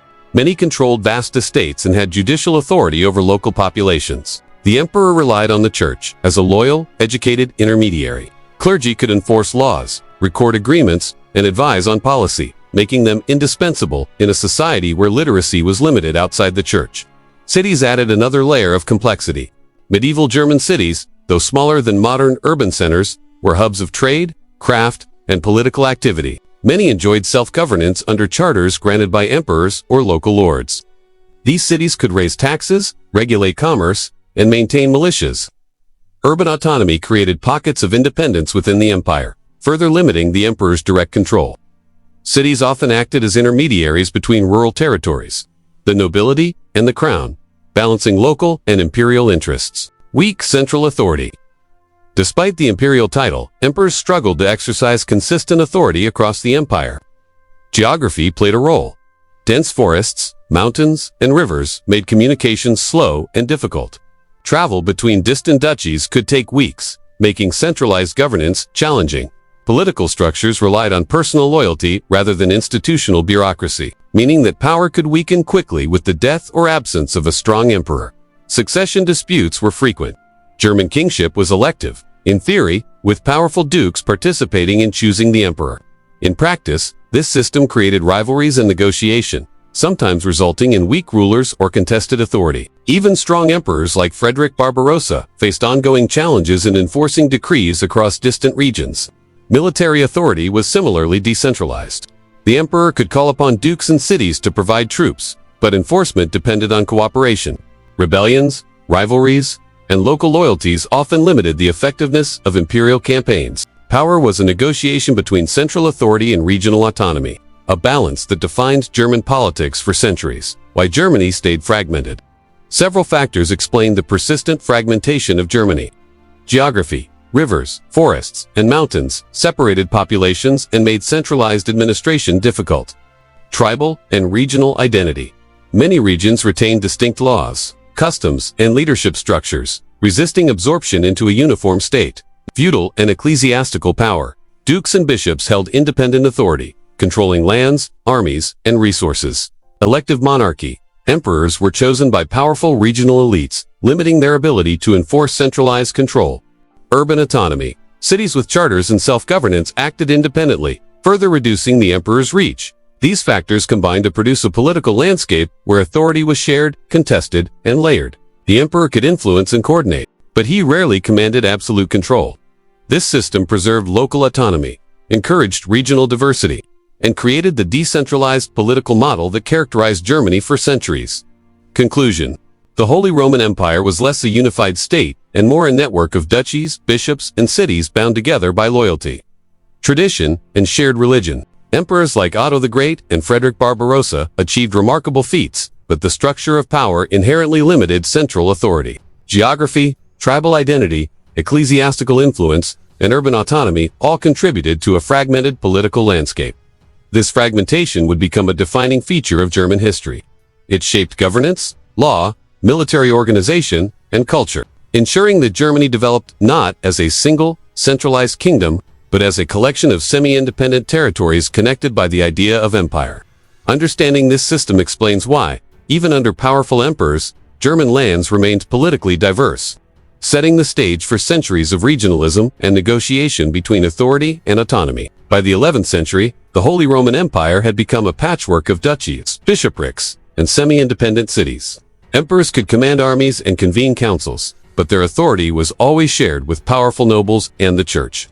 One of the most dramatic conflicts to emerge from this system was the investiture controversy, a struggle over who held the ultimate authority to appoint bishops, the emperor or the pope. This conflict would expose the limits of imperial power and reshape the balance between secular and spiritual authority in medieval Europe. Investiture controversy. In the medieval world, bishops were not only spiritual leaders but also powerful administrators and land. Their loyalty could influence armies, taxation, and regional governance. Traditionally, emperors had appointed bishops in their realms, a practice known as lay investiture, because bishops owed both spiritual and temporal allegiance. Pope Gregory VII challenged this practice in the late 11th century. He insisted that only the Pope could appoint bishops, arguing that spiritual authority came directly from God and could not be delegated to secular rulers. This reform movement was rooted in the broader Gregorian reforms, which sought to reduce corruption, enforce clerical celibacy, and strengthen papal authority across Europe. The stage was set for a direct confrontation between the Emperor, Henry IV, and the papacy. Henry insisted on maintaining his traditional rights to appoint bishops, seeing it as essential to controlling his empire. For the Pope, allowing secular appointment of bishops undermined the Church's independence and moral authority. Henry IV and Canossa the conflict escalated dramatically. In 1076, Pope Gregory VII excommunicated Henry IV, declaring that his subjects were released from allegiance to him. This threatened to destabilize the empire, as many nobles seized the opportunity to rebel. Facing political isolation, Henry undertook a remarkable journey in the dead of winter to the castle of Canossa in northern Italy. Standing outside the gates, humiliated and barefoot in the snow, Henry begged the Pope for absolution. The act, later immortalized as the walk to Canossa, symbolized the tension between secular and spiritual power. Gregory lifted the excommunication, but the broader conflict between emperor and pope did not end. The struggle continued for decades, punctuated by wars, negotiations, and shifting alliances. Limits of imperial power. The investiture controversy revealed the inherent limits of imperial authority in the Holy Roman Empire. Even powerful emperors like Henry IV could not exercise absolute control over bishops, nobles, or cities. Their legitimacy depended on the consent of local elites and the recognition of spiritual authorities. When these pillars of power withdrew support, the emperor's influence could falter. The resolution of the controversy, formalized in the Concordat of Worms in 1122, allowed bishops to receive spiritual authority from the Church while retaining certain temporal rights granted by the emperor. This compromise reflected the shared nature of power in medieval Germany. Neither emperor nor pope could dominate entirely. Both had to negotiate, compromise, and recognize the autonomy of the other. The investiture controversy was more than a dispute over appointments. It was a test of the nature of authority in medieval Europe. It demonstrated that emperors, no matter how strong militarily, were constrained by geography, local elites, and the moral authority of the Church. The struggle between Henry IV and Pope Gregory VII highlighted the fragility of centralized power in Germany and the enduring complexity of governance in the Holy Roman Empire. This chapter of German history illustrates a central theme: the limits of authority in a fragmented, multi-layered political landscape. The emperor could command armies, enforce laws, and grant titles, but he could not bypass the Church or fully control powerful nobles. The walk to Canossa remains a vivid symbol of this balance, reminding us that medieval power was as much about negotiation, loyalty, and legitimacy as it was about force. Medieval Germany was a world of layered obligations, local loyalties, and structured hierarchies. Life revolved around the interplay between lords, peasants, and knights, each with defined roles that sustained both economy and society. Understanding this system illuminates not only daily life, but also the enduring structures that shaped German political and cultural development. Feudal obligations. At the heart of medieval society was the feudal system, a network of reciprocal obligations between lords and vassals. Lords held land granted by the emperor, or higher-ranking nobles, and were responsible for protection and justice. Vassals, in return, provided military service, counsel, and sometimes tribute or goods. Knights occupied a special place within this system. They were trained warriors who served as both soldiers and enforcers of the lord's authority. Their duties combined loyalty, martial skill, and social prestige. Knighthood was a path to honor, wealth, and influence, but it also demanded discipline, obedience, and readiness to defend both territory and liege lord. Peasants, the majority of the population, had obligations that were primarily economic. They worked the land, paid rents or tithes, and provided labor for roads, fortifications, and estates. In return, lords offered protection and access to common resources. Feudal obligations were not voluntary, they were enforced by custom, law, and the threat of violence, but they created a stable framework for society in a fragmented and decentralized world. Feudal obligations, rural life and survival.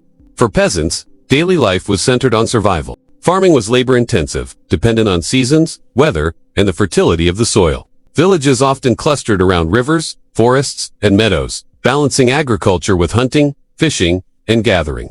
Houses were simple, built of wood, wattle, and daub, with thatched roofs and minimal furnishings. Communities relied on cooperation, shared tools, collective labor for planting and harvest. And communal decisions about grazing or water access were essential for survival. Diets were basic grains, vegetables, and occasional meat or dairy. Life was harsh, and disease, famine, or war could quickly disrupt the fragile balance. Yet within these hardships, communities developed strong bonds, shared traditions, and social cohesion that endured for generations. Law and justice. Law in medieval Germany was a blend of local custom, feudal authority, and church influence. Lords maintained courts to adjudicate disputes, enforce obligations, and punish crimes within their territories. Punishments varied by severity and social status, ranging from fines and restitution to corporal punishment or imprisonment. The church also played a crucial role in justice. Canon law governed matters of marriage, morality, and ecclesiastical property. Bishops and abbots could adjudicate disputes, provide sanctuary, and enforce religious discipline. In some regions, local assemblies or councils, such as the things, allowed free men to participate in decision-making, balancing authority between elite and commoner. Justice was not uniform. It depended on geography, the strength of local lords, and the influence of the church. Yet it created a framework that regulated behavior, resolved conflicts, and reinforced social hierarchies. Law, like feudal obligations, was a binding structure that sustained a fragmented and decentralized society. Conclusion. The interplay of lords, peasants, and knights defined medieval German life. Feudal obligations created stability and order, while rural life demanded hard work, resilience, and community. Law and justice, administered by both secular and ecclesiastical authorities, regulated society and reinforced hierarchy. This system was neither static nor uniform. It adapted to local conditions, evolving customs, and shifting political authority. Understanding these dynamics illuminates the daily experience of medieval Germans and the social structures that persisted through centuries of political fragmentation. The patterns established in this period would shape German culture, governance, and identity long into the later Middle Ages. By the High Middle Ages, Germany was changing. Beyond the forests, rivers, and farmlands of feudal estates, new centers of commerce and social life were emerging. Cities. These urban spaces transformed economic patterns, political structures, and cultural identity, becoming engines of trade, innovation, and civic independence. Understanding the rise of cities reveals the dynamics that would shape medieval Germany and lay foundations for the modern era. Trade and markets. The growth of German cities was closely tied to trade. Rivers such as the Rhine, Elbe, and Danube became vital arteries, linking towns with regional and international networks. Merchants traveled from Flanders, Italy, and beyond, bringing goods such as cloth, spices, salt, and metal. Local markets became hubs where peasants, artisans, and traders exchanged goods, ideas, and news. Trade encouraged specialization. Towns developed markets for specific products: cloth in Cologne, salt in Lüneburg, or metalwork in Nuremberg. This concentration of skills fostered economic efficiency and innovation.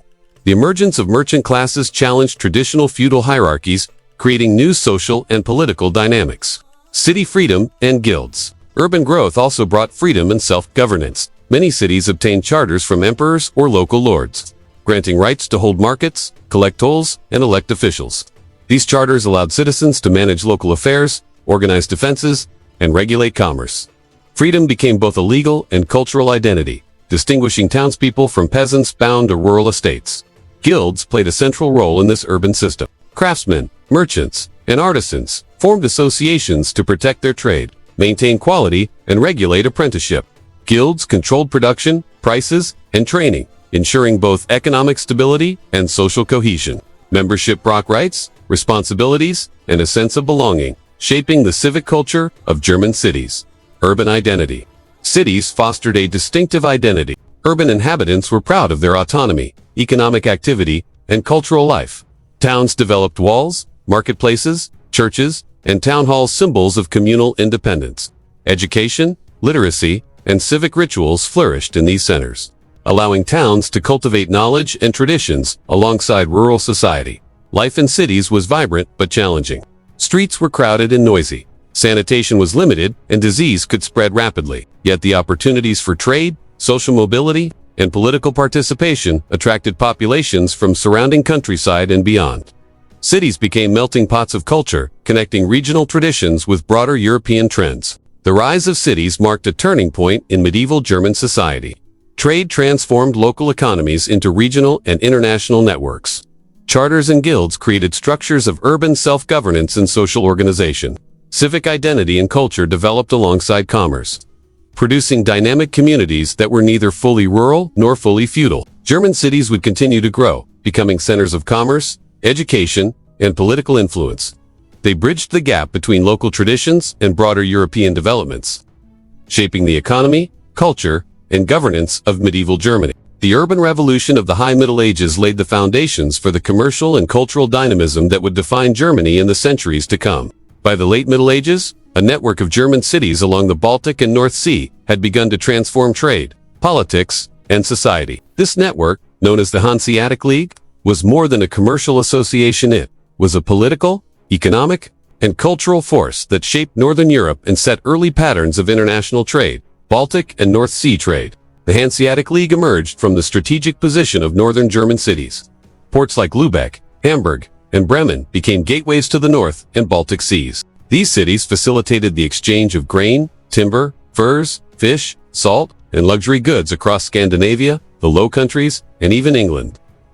Rivers, estuaries, and coastal routes allowed merchants to transport goods efficiently, linking inland towns with maritime trade. The League's cities created a reliable network of trade agreements, shared defenses, and standardized practices. This infrastructure enabled a scale of commerce that reached beyond local markets, connecting distant regions in ways that resembled an early form of globalization.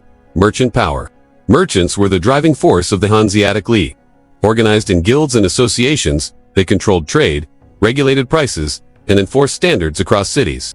Wealthy merchants influenced local councils, negotiated privileges with rulers, and even organized armed convoys to protect ships from pirates. The League was also a political actor.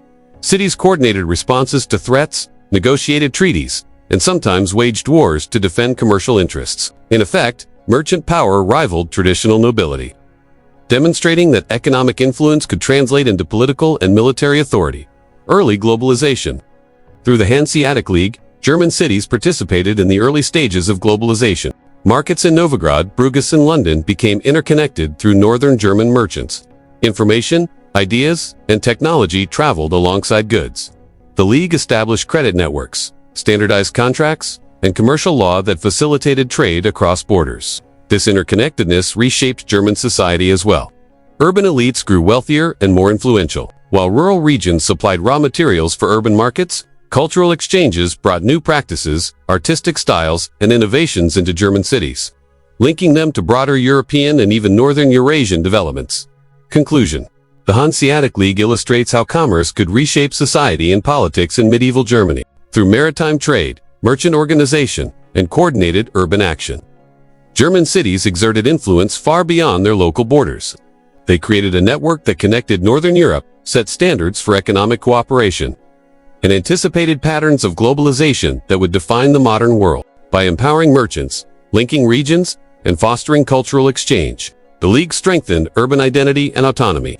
Its legacy endured in the prosperity of German ports, the structures of trade, and the model of collaborative city networks, showing that, even in a fragmented empire, German cities could project power on an international scale. While the political landscape of medieval Germany was fragmented, culture and learning flourished in monasteries, universities, and urban centers.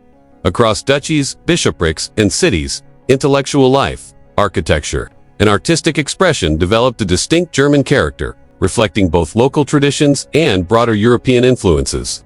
Monasteries and universities. Monasteries were at the heart of learning. Benedictine, Cistercian, and other religious orders preserved classical texts, copied manuscripts, and maintained libraries. Monks were scholars as well as spiritual guides. They taught reading, writing, and arithmetic, enabling the church and local administration to function efficiently. By the late Middle Ages, universities emerged in German-speaking lands, including Heidelberg 1386 and Cologne 1388. These institutions provided advanced study in theology, law, medicine, and the arts. Students traveled from across Europe to study, bringing new ideas and connecting German intellectual life to broader European currents. The rise of universities reflected a growing recognition that knowledge was essential not only for the church, but for governance, trade, and cultural refinement. Architecture and art. German architecture and art evolved alongside social and religious developments. Romanesque churches and cathedrals, with their rounded arches and solid forms, symbolized stability and devotion. By the 13th century, Gothic architecture introduced soaring spires, pointed arches, and stained glass, emphasizing both grandeur and divine inspiration. Town halls, guild halls, and bridges demonstrated civic pride and the growing importance of urban life. Artistic expression was not limited to buildings. Illuminated manuscripts, panel paintings, and sculpture conveyed religious narratives, commemorated patrons, and displayed technical skill. Art reinforced identity, social hierarchy, and the power of both church and civic institutions. It connected German communities to broader European styles while allowing local variation and creativity. German literature and legend. Literature and legend also flourished, preserving memory and shaping cultural identity. Epic poems such as the Nibelungenlied recounted heroic deeds, loyalty, and tragedy, drawing on both historical events and myth. These stories celebrated warrior culture, noble lineage, and local customs, linking German audiences to a shared past. Scholars, chroniclers, and poets recorded history, legend, and moral lessons in Latin and German. They documented the deeds of rulers, the lives of saints, and the experiences of ordinary people, creating a written memory that complemented oral tradition. Literature became a means of understanding authority, morality, and the human condition within the context of a fragmented yet interconnected German world. Culture and learning in medieval Germany thrived alongside political fragmentation. Monasteries preserved knowledge, universities expanded education, and cities became centers of artistic expression. Architecture, art, and literature reflected both local identity and European influence, connecting German lands to wider currents of intellectual and cultural life.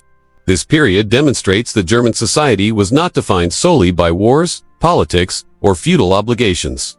Knowledge, creativity, and expression played a central role in shaping identity, fostering civic pride, and preserving history. The legacy of medieval German culture and learning laid the foundations for the Renaissance, Reformation, and the intellectual growth of early modern Europe, showing that even in a decentralized empire, culture could unify, inspire, and endure. By the late 15th and early 16th centuries, the medieval church, which had long been a unifying force across German lands, faced deep challenges. While the church had shaped governance, law, and culture for centuries, it now confronted a crisis of faith, authority, and legitimacy. Corruption, abuses, and the rapid spread of new ideas created tensions that would ultimately explode into the Reformation. Corruption, and one of the most pressing concerns was corruption within the church hierarchy. Bishops and abbots often treated ecclesiastical office as a source of wealth and power rather than spiritual guidance. Simony, the buying and selling of church offices, was widespread, and moral lapses among clergy eroded trust. Indulgences, in particular, became a flashpoint. The church sold pardons and certificates, claiming to reduce time in purgatory, ostensibly funding construction projects and charitable work. Yet too many believers, the practice appeared exploitative, a commodification of salvation itself. The sale of indulgences inflamed spiritual anxiety and resentment, fueling debates about the true purpose and authority of the Church. Spiritual anxiety. For ordinary Germans, the late medieval period was marked by uncertainty. Famine, disease, and war were frequent, and the promise of spiritual salvation was both urgent and personal.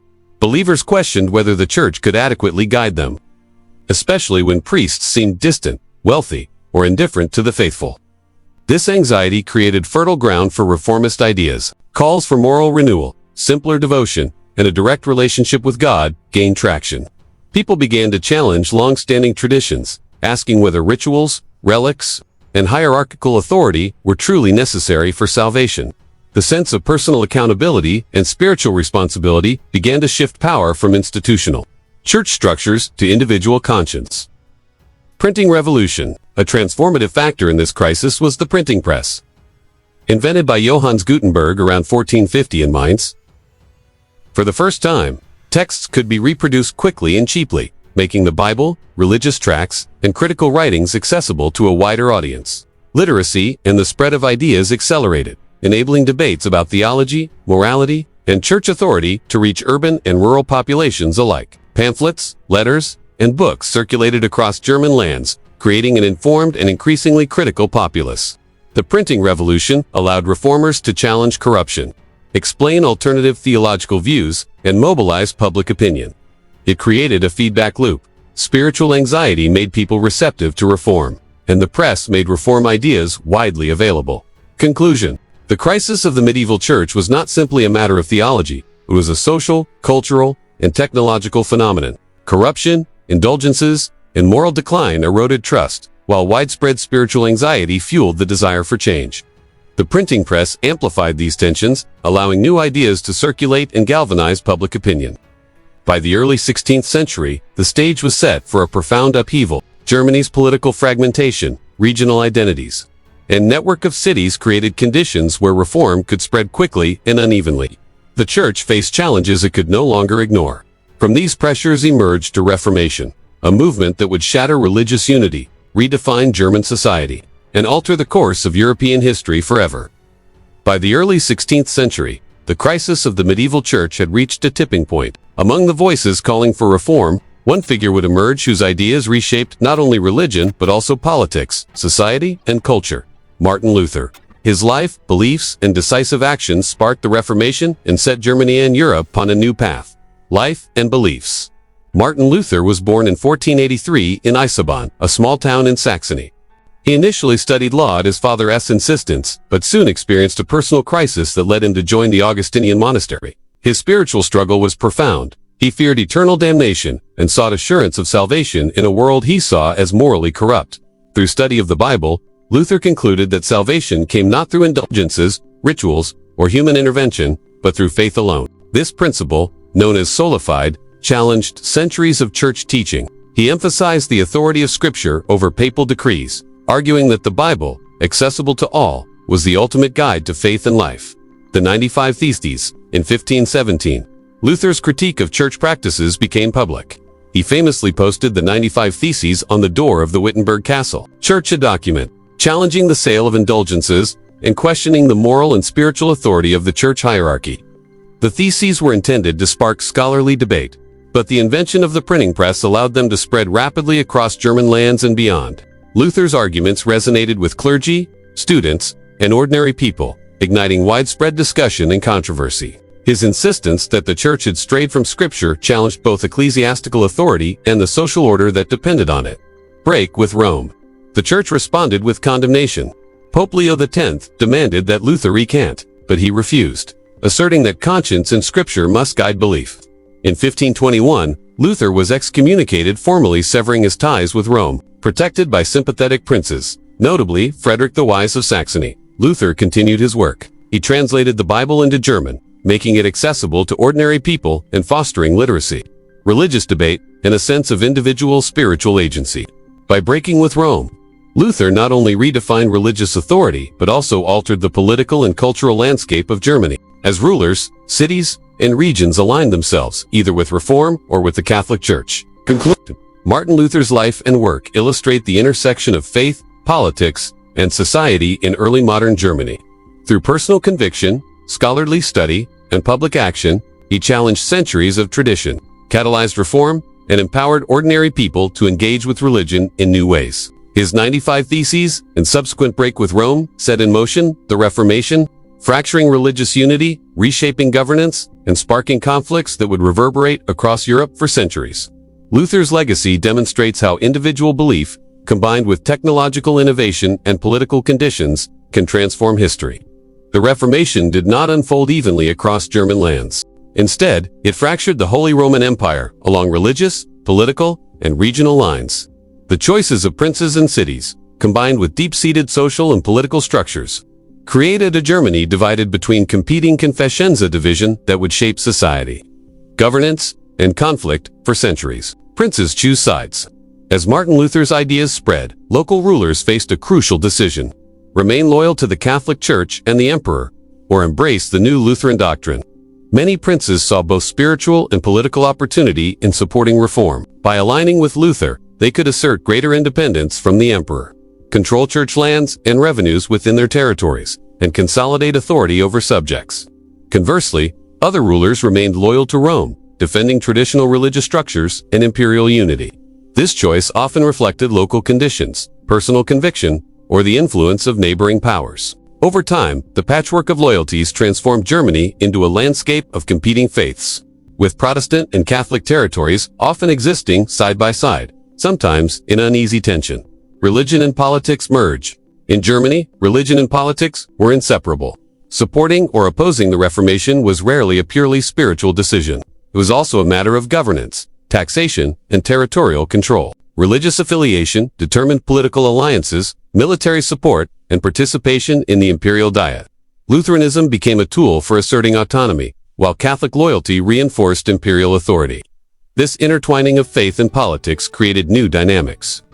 Cities, guilds, and noble families chose sides, reshaping local administration and community life. Education, worship, and cultural practices adapted to reflect the chosen confession, creating distinct regional identities and traditions. Religious loyalty became a defining feature of social and political organization in Germany. New churches emerge. The Reformation led to the establishment of new churches beyond Lutheranism. Zwingli in Switzerland, later Calvinism, and Anabaptist movements introduced alternative interpretations of Christianity, each with unique practices and theological emphases. While Lutheranism dominated much of northern and central Germany, these movements found adherents in specific regions, adding complexity to the religious map. Church organization changed as well. Protestant territories established state churches, with rulers assuming authority over clergy, doctrine, and administration. This shift further reinforced the connection between political power and religious life, embedding faith into governance and daily practice. By the mid-16th century, Germany was no longer a religiously unified empire. Princes' choices, the merging of politics and faith, and the emergence of new churches created a complex and often contentious landscape. This division set the stage for decades of conflict, negotiation, and compromise, as rulers, cities, and communities navigated competing loyalties and doctrines. The fragmentation of religious authority mirrored the political fragmentation of the Holy Roman Empire. Germany's divided faiths became a defining feature of its history, shaping identity, governance, and culture. Understanding this division is essential to grasping the social and political dynamics of early modern Germany and the enduring impact of the Reformation. The Reformation did not only fracture religious authority, it also ignited social tensions that had long simmered beneath the surface of German society. The Peasants' War of 1524 to 1525 demonstrated how spiritual ideas could intersect with social and economic grievances, creating a crisis that challenged both secular and ecclesiastical authority. Peasants' War. Peasants across southern and central Germany faced harsh economic conditions. Increasing taxation, rigid feudal obligations, and encroachment on communal lands created widespread resentment. When Luther's teachings on faith, conscience, and scripture spread, some saw them as validating calls for social reform. Peasant leaders articulated their grievances in documents like the 12 Articles, demanding fair treatment, the right to choose pastors, and relief from oppressive labor and rents. In cities and rural villages, communities rose in revolt, targeting noble estates, castles, and monasteries. The uprisings spread rapidly, encompassing tens of thousands and threatening to destabilize the political order of the Holy Roman Empire. The war was brutal. Both peasants and nobles suffered losses, and many uprisings were crushed with harsh reprisals. While the rebellion reflected deep social pressures, it also exposed the limits of revolutionary action in a feudal and fragmented political system. Luther's response. Martin Luther, initially sympathetic to peasants' grievances, ultimately condemned the rebellion. He argued that social order and obedience to authority were essential, even while advocating reform of the church. In his pamphlet against the murderous, thieving hordes of peasants, Luther urged rulers to suppress the revolt and restore order. Luther's response was controversial. To reformers, it appeared a betrayal of popular justice. To rulers, it reinforced his usefulness as a moral and theological guide. The incident highlighted a central tension in the Reformation. Spiritual reform could inspire demands for social change, but it could not easily overturn entrenched political and economic hierarchies. Limits of reform. The Peasants' War revealed the boundaries of religious reform in Germany. While Lutheranism transformed spiritual life, it did not dismantle feudal structures or redistribute wealth.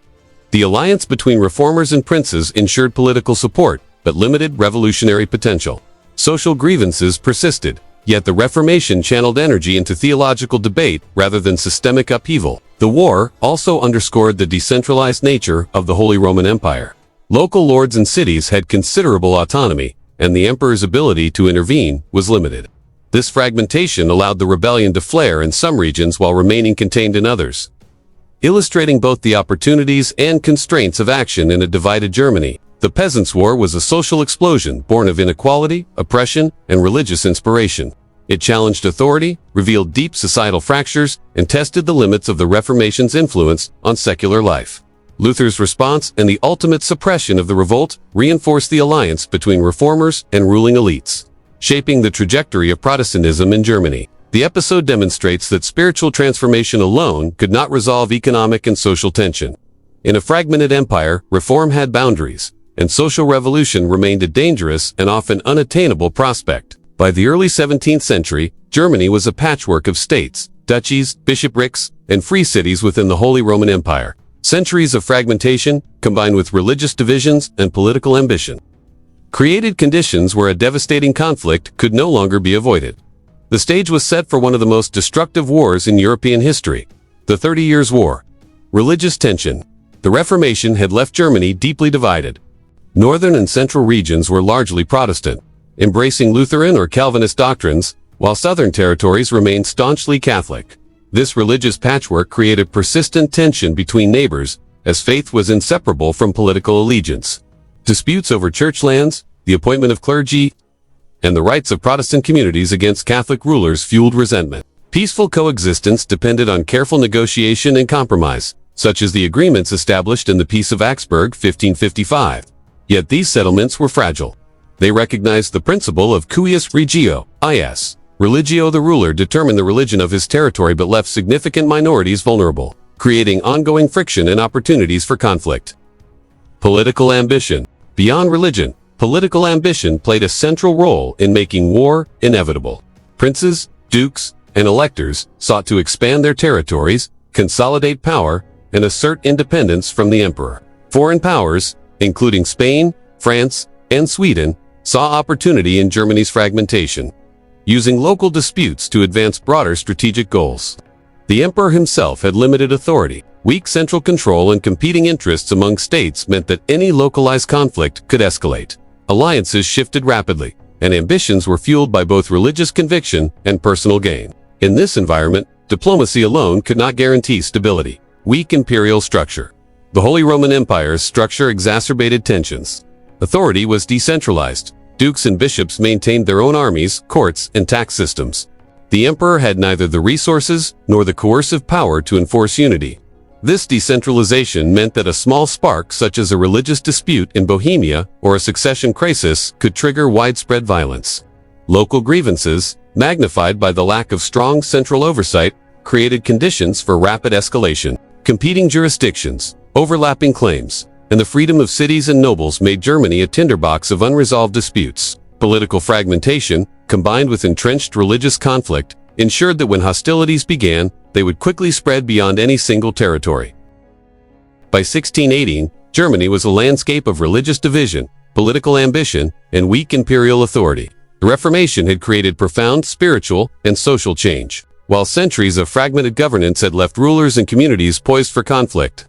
International powers added pressure, seeing opportunity in Germany's disunity. War had become inevitable. The 30 Years' War was not a sudden explosion, but the culmination of long-standing tensions, structural weaknesses, and competing ambitions. The devastation to come would reshape Germany politically, socially, and economically, leaving a mark that endured for generations. The 30 Years' War, which raged from 1618 to 1648, was not a single conflict but a series of overlapping wars, each shaped by religious, political, and international forces. Germany, fragmented and vulnerable, became the battlefield for competing armies and ambitions. Understanding the war requires examining its distinct phases: Bohemian, Danish, Swedish, and French interventions. Bohemian Revolt, 1618-1625. The war began with the Bohemian Revolt, triggered by religious and political tensions in the Kingdom of Bohemia.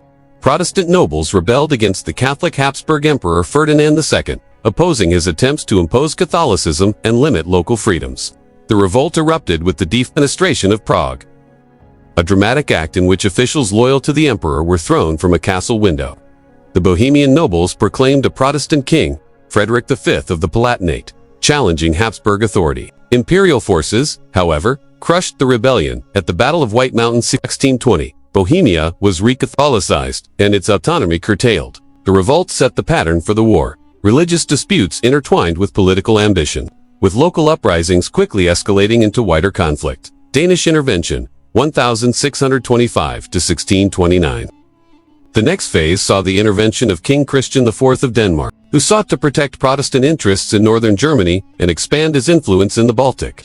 Christian's forces allied with German Protestant states, aiming to resist Habsburg dominance. Initially, Danish armies made some gains, but imperial generals, notably Albrecht von Wallenstein, organized large, disciplined forces that outmaneuvered and defeated the Danes. The Edict of Restitution, 1629 followed, reinforcing Catholic claims to church lands and heightening Protestant alarm. Denmark was forced out of the conflict, demonstrating the effectiveness of Habsburg military organization and the fragility of Protestant coalitions. Swedish intervention, 1635. The entrance of Gustavus Adolphus of Sweden marked a turning point. Motivated by both religious conviction and strategic interest in the Baltic, Sweden brought a professional, well-equipped army into Germany. Gustavus introduced innovative tactics, emphasizing mobility, disciplined formations, and artillery coordination. Swedish victories, including at Breitenfeld 1631 and Lutzen, Ilil-Senar, temporarily shifted the balance in favor of Protestant forces. Gustavus's death at Lutzen did not end Swedish involvement. The army continued to influence northern and central Germany. Sweden's intervention expanded the war beyond German and Habsburg concerns, drawing in broader European interests. French intervention, 1635-1648. France, though Catholic, entered the war on the Protestant side for strategic reasons, aiming to weaken the Habsburgs politically and territorially. French armies, alongside Swedish allies, pushed into southern Germany and the Rhineland. The conflict became increasingly international, with battles fought not for religious domination alone, but for political influence, territory, and the balance of power in Europe.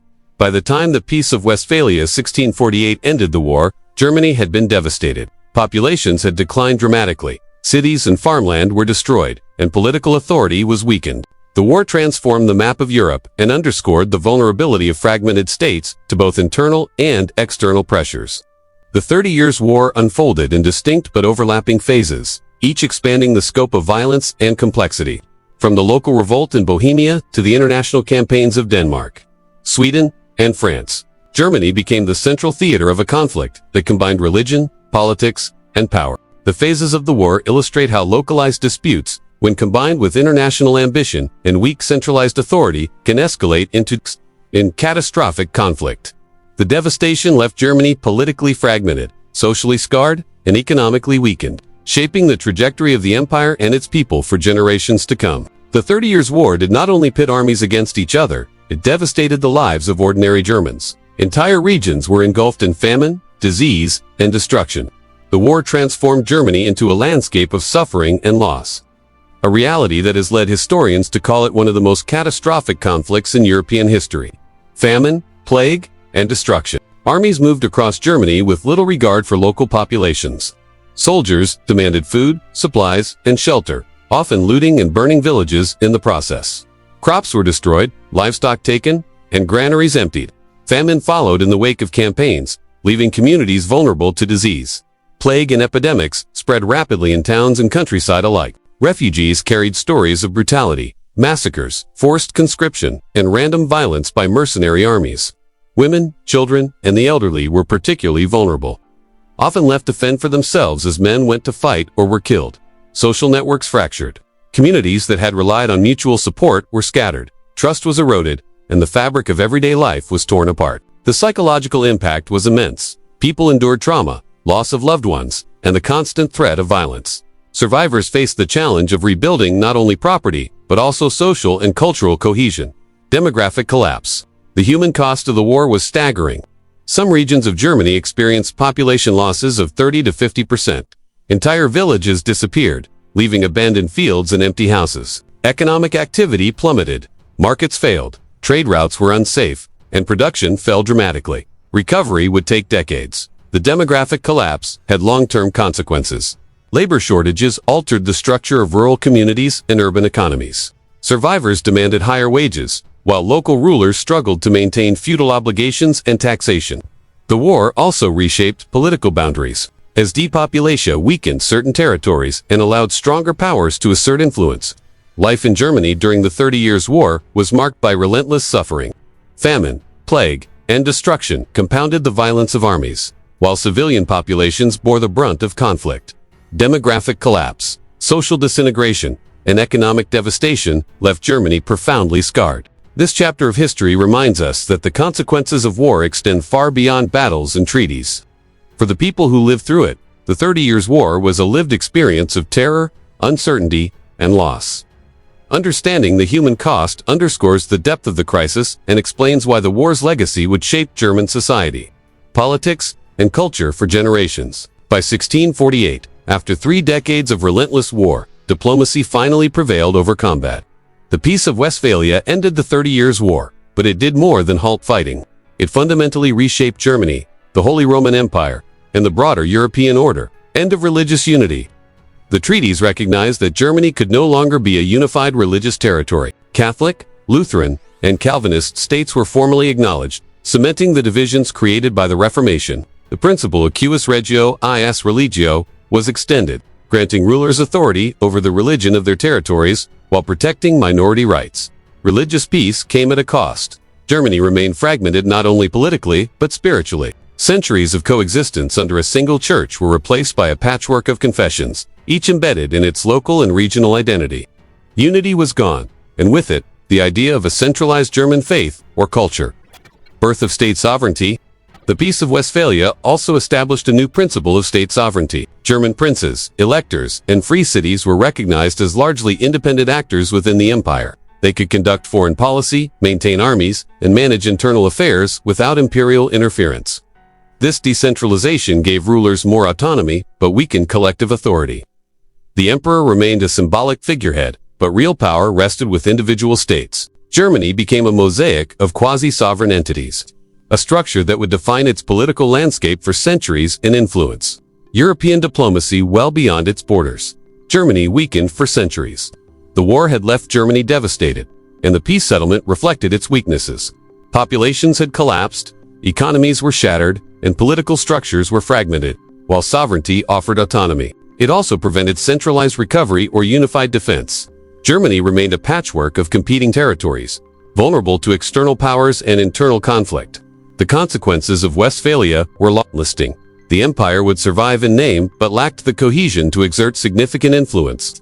Social, economic, and political recovery would take generations, leaving Germany weaker than its neighbors and slow to develop centralized institutions that other European states had begun to consolidate. The Peace of Westphalia ended one of the most destructive conflicts in European history, but it did not restore the unity or stability Germany had once known. Religious divisions were formalized, state sovereignty reshaped the political order, and centuries of weakness followed. Germany emerged from the war politically fragmented, economically strained, and socially scarred.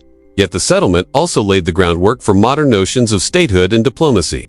The legacy of Westphalia would influence not only German history but the balance of power in Europe for generations, demonstrating that peace, even when achieved, often leaves deep and lasting consequences. After the devastation of the 30 Years' War, the Holy Roman Empire survived in name, but the political landscape of German-speaking Europe had shifted. Amid the fragmentation, one power slowly consolidated influence: the Habsburgs of Austria. Through careful strategy, dynastic inheritance, and religious leadership, Austria carved a path that would allow it to dominate Central European politics for centuries.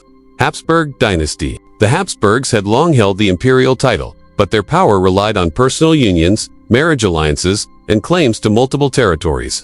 After 1648, they focused on strengthening their hereditary lands in Austria, Bohemia, and Hungary, creating a core domain that could serve as the foundation for a larger multinational empire. Dynastic strategy was central to Austrian authority. Habsburg rulers married into other European royal houses to secure claims, prevent wars, and extend influence without costly conflict. This emphasis on lineage and alliances reinforced political stability in the core Austrian territories and enhanced their standing in the wider empire. Multinational empire. Austria was not a unified German state but a multinational empire. Its subjects included Germans, Czechs, Hungarians, Slovaks, Italians, and others, each with distinct languages, traditions, and legal systems. Governing this diversity required flexibility and pragmatism. The Habsburgs maintained authority through local institutions, layered administration, and a combination of coercion and negotiation.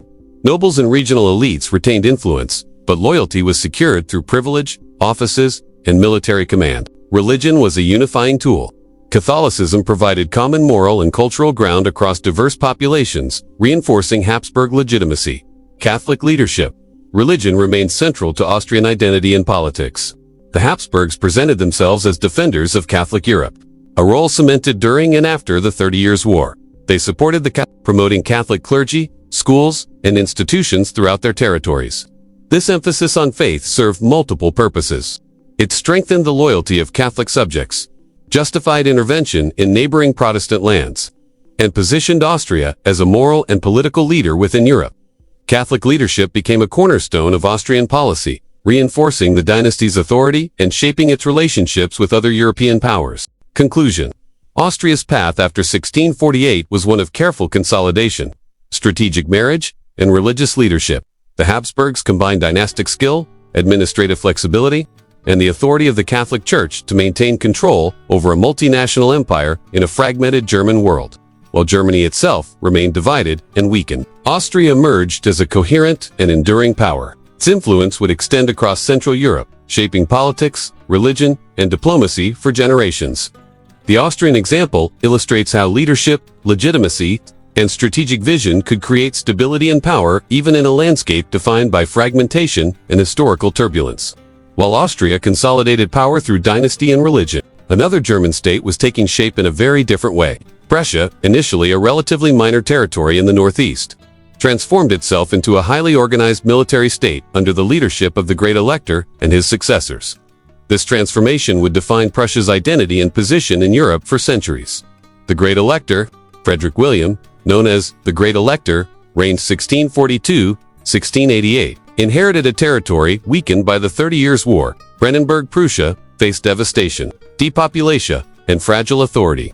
Recognizing that survival required strong central control, he set out to strengthen the state through disciplined administration, military organization, and careful diplomacy. Frederick William emphasized stability, efficiency, and loyalty. He negotiated with neighboring powers to secure borders, reclaimed territories, and consolidated his authority over fragmented lands. His leadership laid the foundation for a state in which military power and governance were tightly intertwined. Army, discipline, bureaucracy. The Prussian army became the core of the state. Unlike other European powers that relied on nobility-led forces, Frederick William professionalized the military, introducing rigorous training, discipline, and administrative oversight. Soldiers were recruited systematically, maintained through taxation, and governed by strict codes of conduct. Military organization extended beyond the battlefield. Bureaucratic structures were developed to support the army, including logistics, supply chains, and financial administration. This combination of military and bureaucratic efficiency allowed Prussia to project power far beyond its size, creating a reputation for order, effectiveness, and resilience. Junkers and society. The Junkers, Prussia's landed nobility, played a crucial role in the military state. Frederick William secured their loyalty by granting them control over peasants and local administration, while simultaneously requiring them to provide officers and support for the army. In return, Junkers were integrated into the state hierarchy, reinforcing social and political stability. Peasants, by contrast, faced strict obligations. Labor and taxes supported both the nobility and the military apparatus. Society was organized around service to the state, with discipline and hierarchy permeating daily life. Prussia's identity became inseparable from its military and bureaucratic structures, shaping culture, governance, and social relations for generations.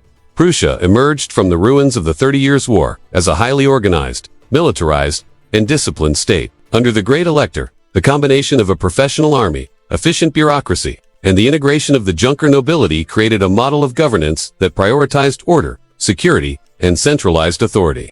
While Austria relied on dynasty and Catholic legitimacy, Prussia built power through military efficiency and social structure. This divergence would define the rivalry between Austria and Prussia and set the stage for the shaping of modern Germany.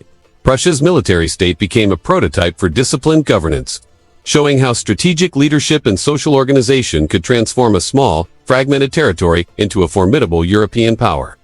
By the 18th century, Prussia had evolved from a war-torn and fragmented territory into a disciplined military state. The next stage of its rise came under Frederick II, known as Frederick the Great, whose reign combined military ambition, administrative skill, and engagement with Enlightenment ideas. Under his leadership, Prussia emerged as one of Europe's most formidable powers. Enlightenment ruler Frederick the Great was not only a military strategist, but also an intellectual.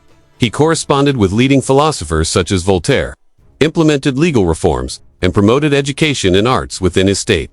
He modernized administration, codified laws, and encouraged economic development, demonstrating that a ruler could combine absolute authority with enlightened governance. Yet Frederick's reforms were pragmatic. While he embraced ideas of rationality, tolerance, and education, he maintained strict control over society, the army, and the nobility. His vision of the state prioritized efficiency, strength, and the projection of Prussia's power across Europe. Silesian Wars. Prussia's military prowess was tested and proven in the Silesian Wars, 1740 to 1742, 1744 to 1745, fought against Austria under Maria Theresa. Frederick seized the wealthy province of Silesia, challenging Austria's influence and asserting Prussia's claim to great power status.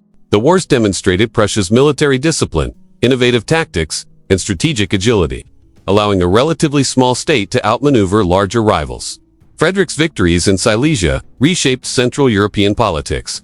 Austria retained its status, but Prussia's territorial expansion and military success forced neighboring powers to recognize it as a major player. The balance of power in Germany and the Holy Roman Empire shifted, setting the stage for future rivalry between Austria and Prussia. Prussia becomes a great power. By the mid-18th century, Frederick had transformed Prussia. Its efficient bureaucracy, professional army, and capable leadership allowed it to compete with Austria, France, and Russia. Prussia's influence extended beyond its borders.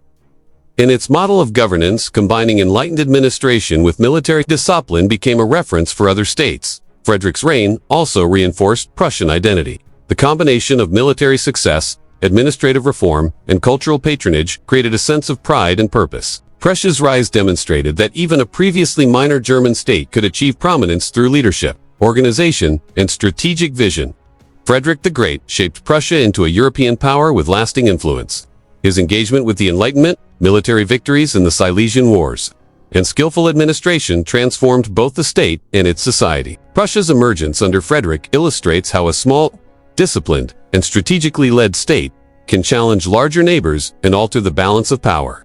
It set the stage for the rivalry with Austria that would dominate German politics for the next century, and laid the foundation for the eventual unification of Germany in the 19th century. By the 18th century, Germany was no longer solely defined by wars, princes, and dynasties. A new force was shaping its identity. Ideas, the German Enlightenment brought philosophy, reason, and moral reflection to the forefront, influencing society, politics, and culture. Central to this intellectual movement was Immanuel Kant, whose work exemplified the pursuit of knowledge, reason, and ethical responsibility.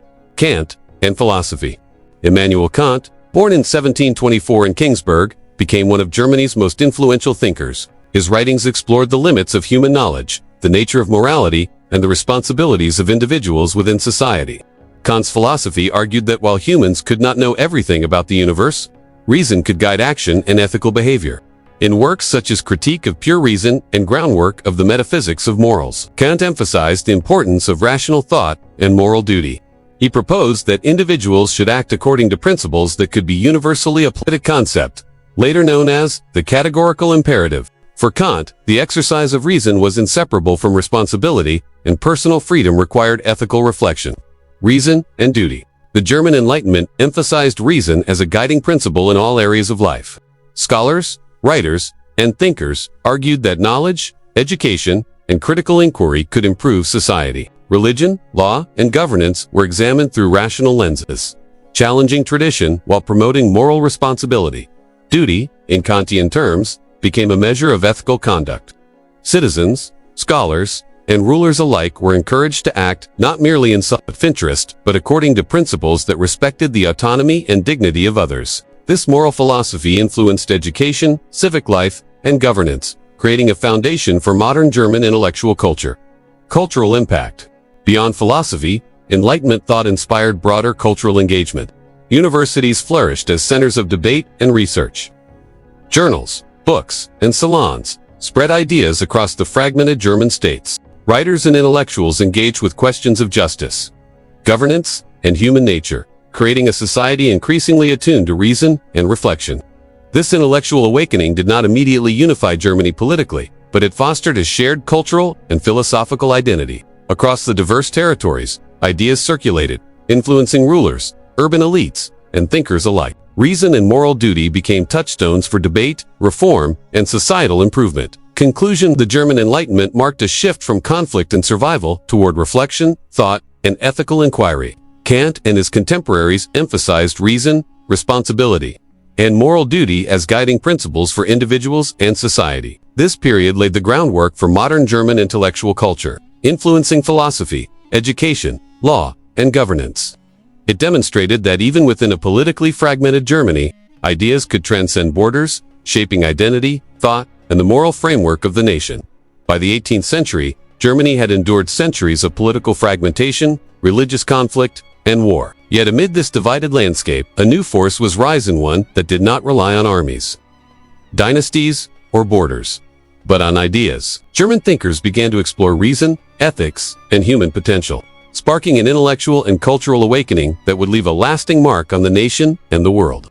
Kant and philosophy. At the heart of this movement was Immanuel Kant. Born in 1724 in Kingsburg, a city on the eastern edge of Prussia, Kant grew up in a disciplined household, absorbing the values of study, morality, and order. His early education fostered a deep curiosity about the natural world, human knowledge, and the structures that govern society. Kant's philosophy sought to answer a fundamental question: what can humans truly know, and how should they act in the world? In his seminal work, Critique of Pure Reason, he argued that while humans perceive the world through their senses, true understanding comes from the interaction of experience and reason. Knowledge was not merely passive observation, it required active thinking, critical reflection, and rigorous logic.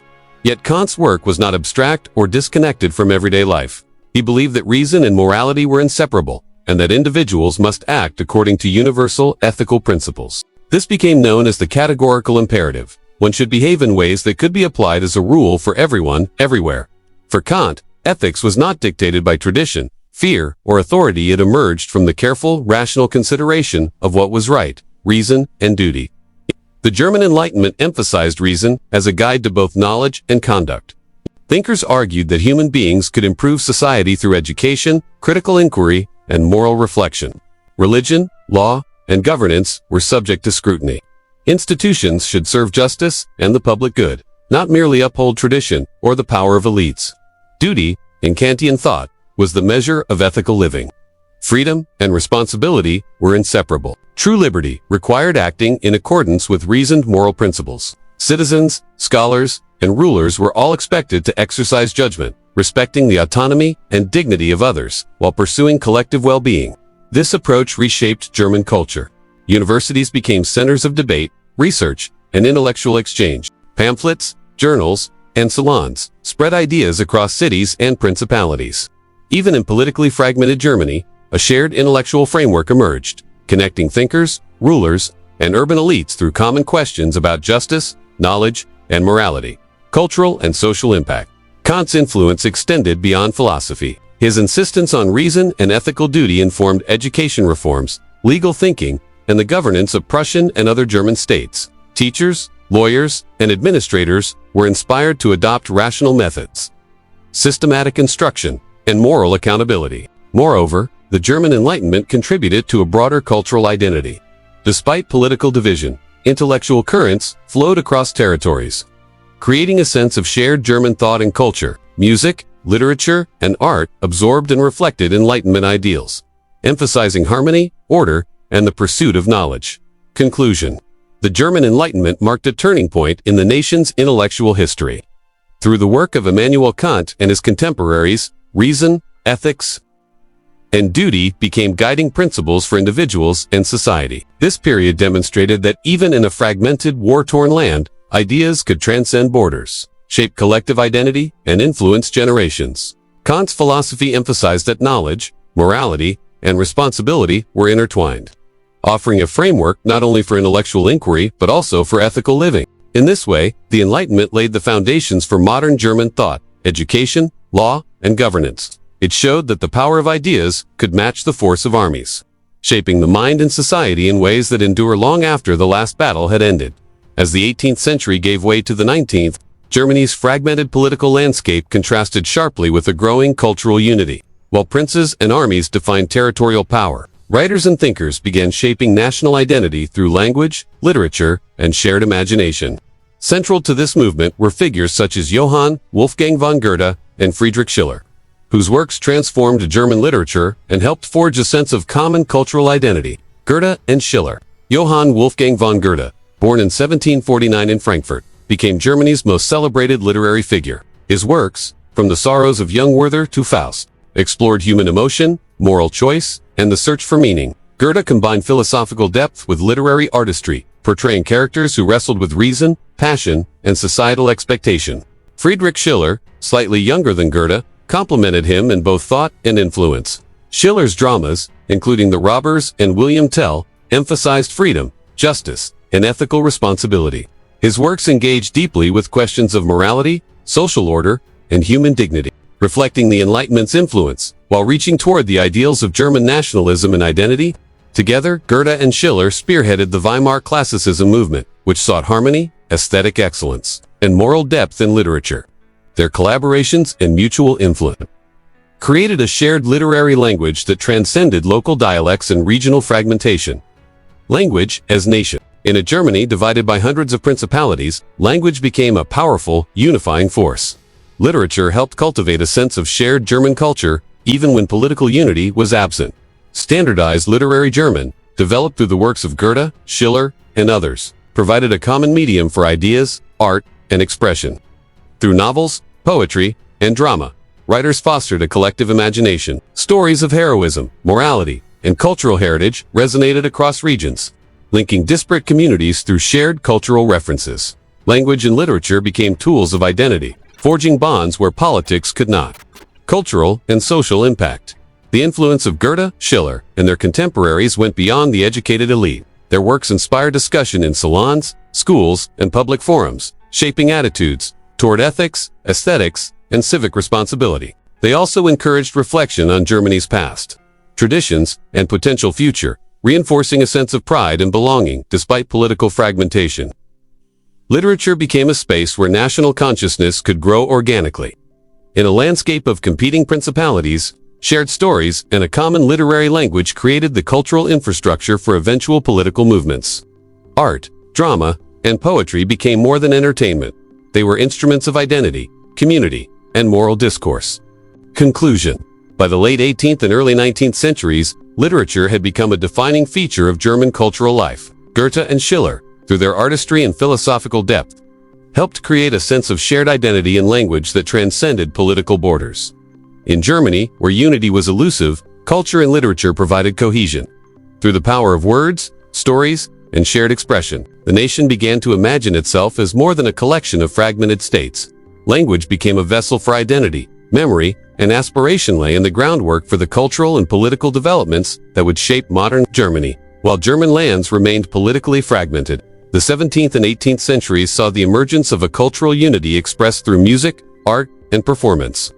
Across principalities and courts, composers and artists created works of lasting beauty and influence, showing that culture could bind people together even when politics could not. Figures such as Johann Sebastian Bach, George Friedrich Handel, and Wolfgang Amadeus Mozart defined this era, leaving a legacy that shaped Europe and the world.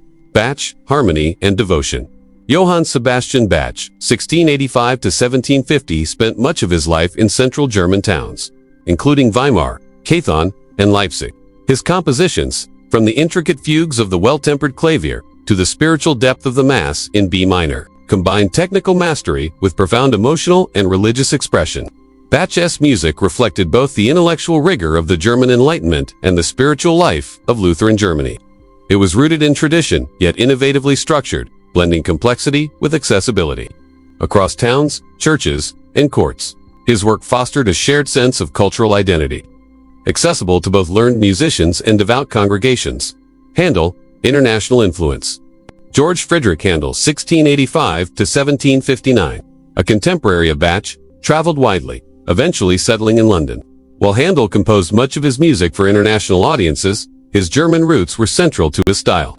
Oratorios like Messiah combine German musical traditions with broader European forms, showing the global reach of German artistry. Handel's work illustrates the mobility of German culture.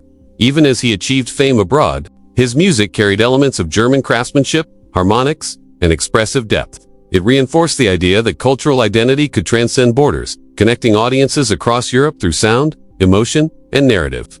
Mozart, genius across borders. Wolfgang Amadeus Mozart, 1756 to 1791.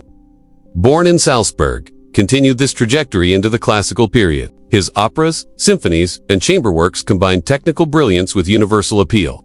While Mozart's life and career spanned multiple European regions, his German-speaking origins shaped his musical language and sensibility.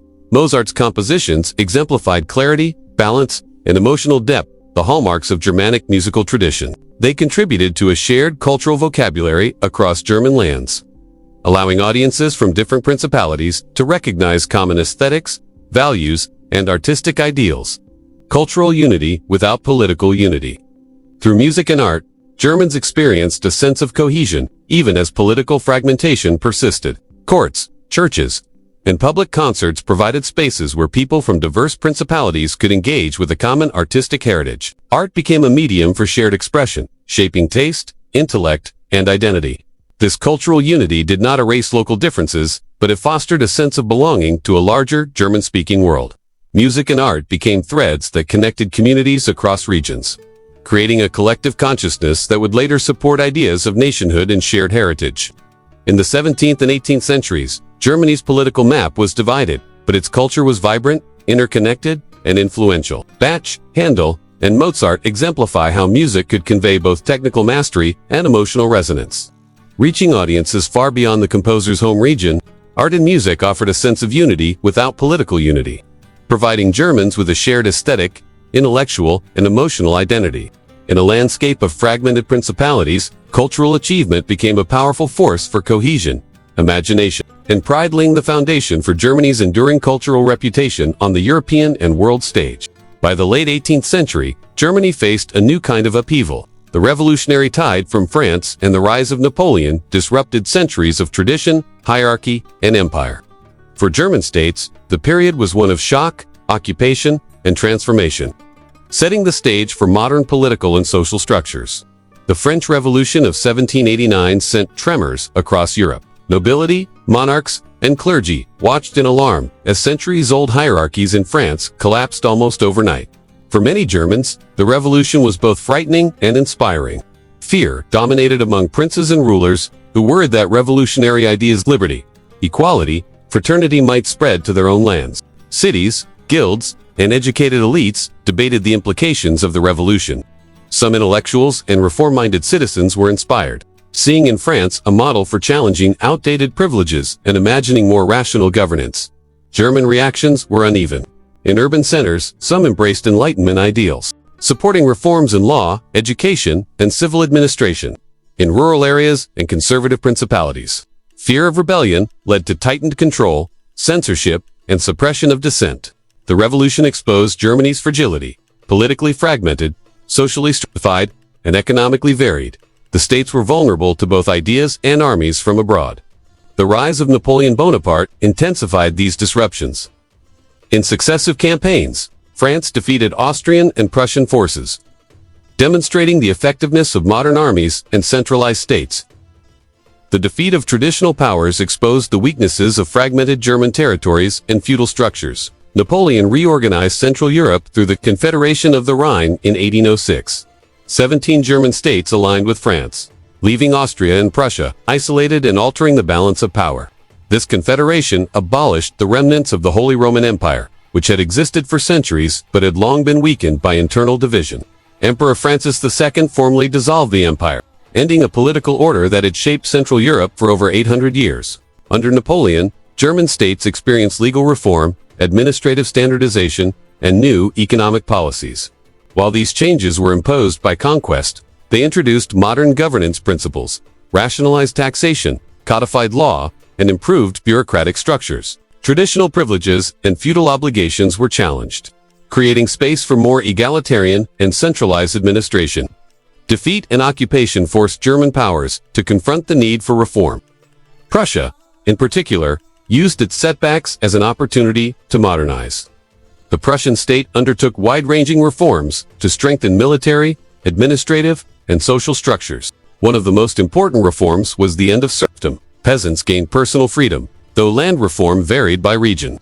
Education was expanded, bureaucracies were professionalized, and the military was reorganized along meritocratic lines.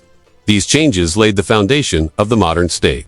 Centralized, disciplined, and capable of mobilizing resources efficiently. Other German states followed similar paths, introducing legal codification, economic rationalization, and educational reforms.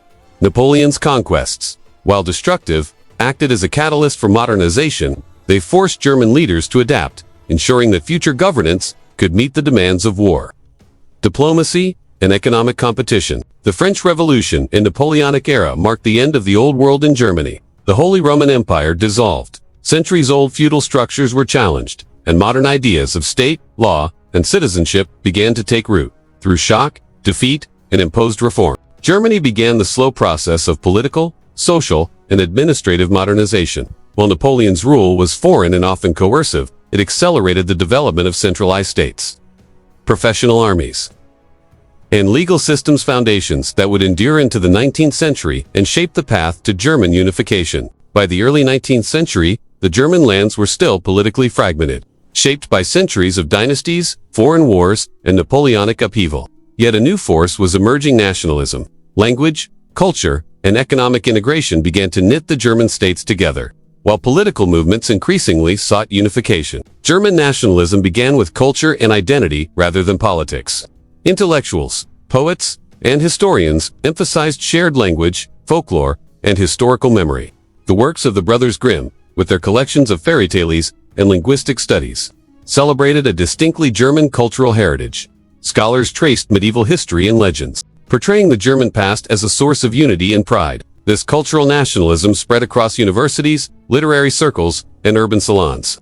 Though Germany remained divided politically, people began to see themselves as part of a broader German-speaking world. Shared stories, myths, and language fostered a sense of belonging that crossed regional and dynastic boundaries. Language was particularly important. Standard German, cultivated through literature, education, and print, became a medium for shared culture and communication.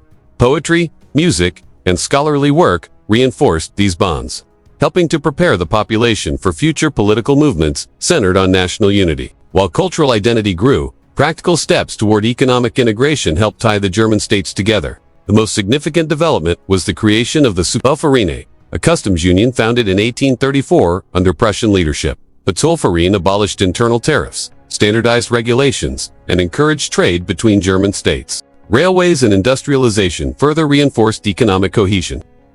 Goods, people, and ideas moved more efficiently than ever before, linking previously isolated towns and regions.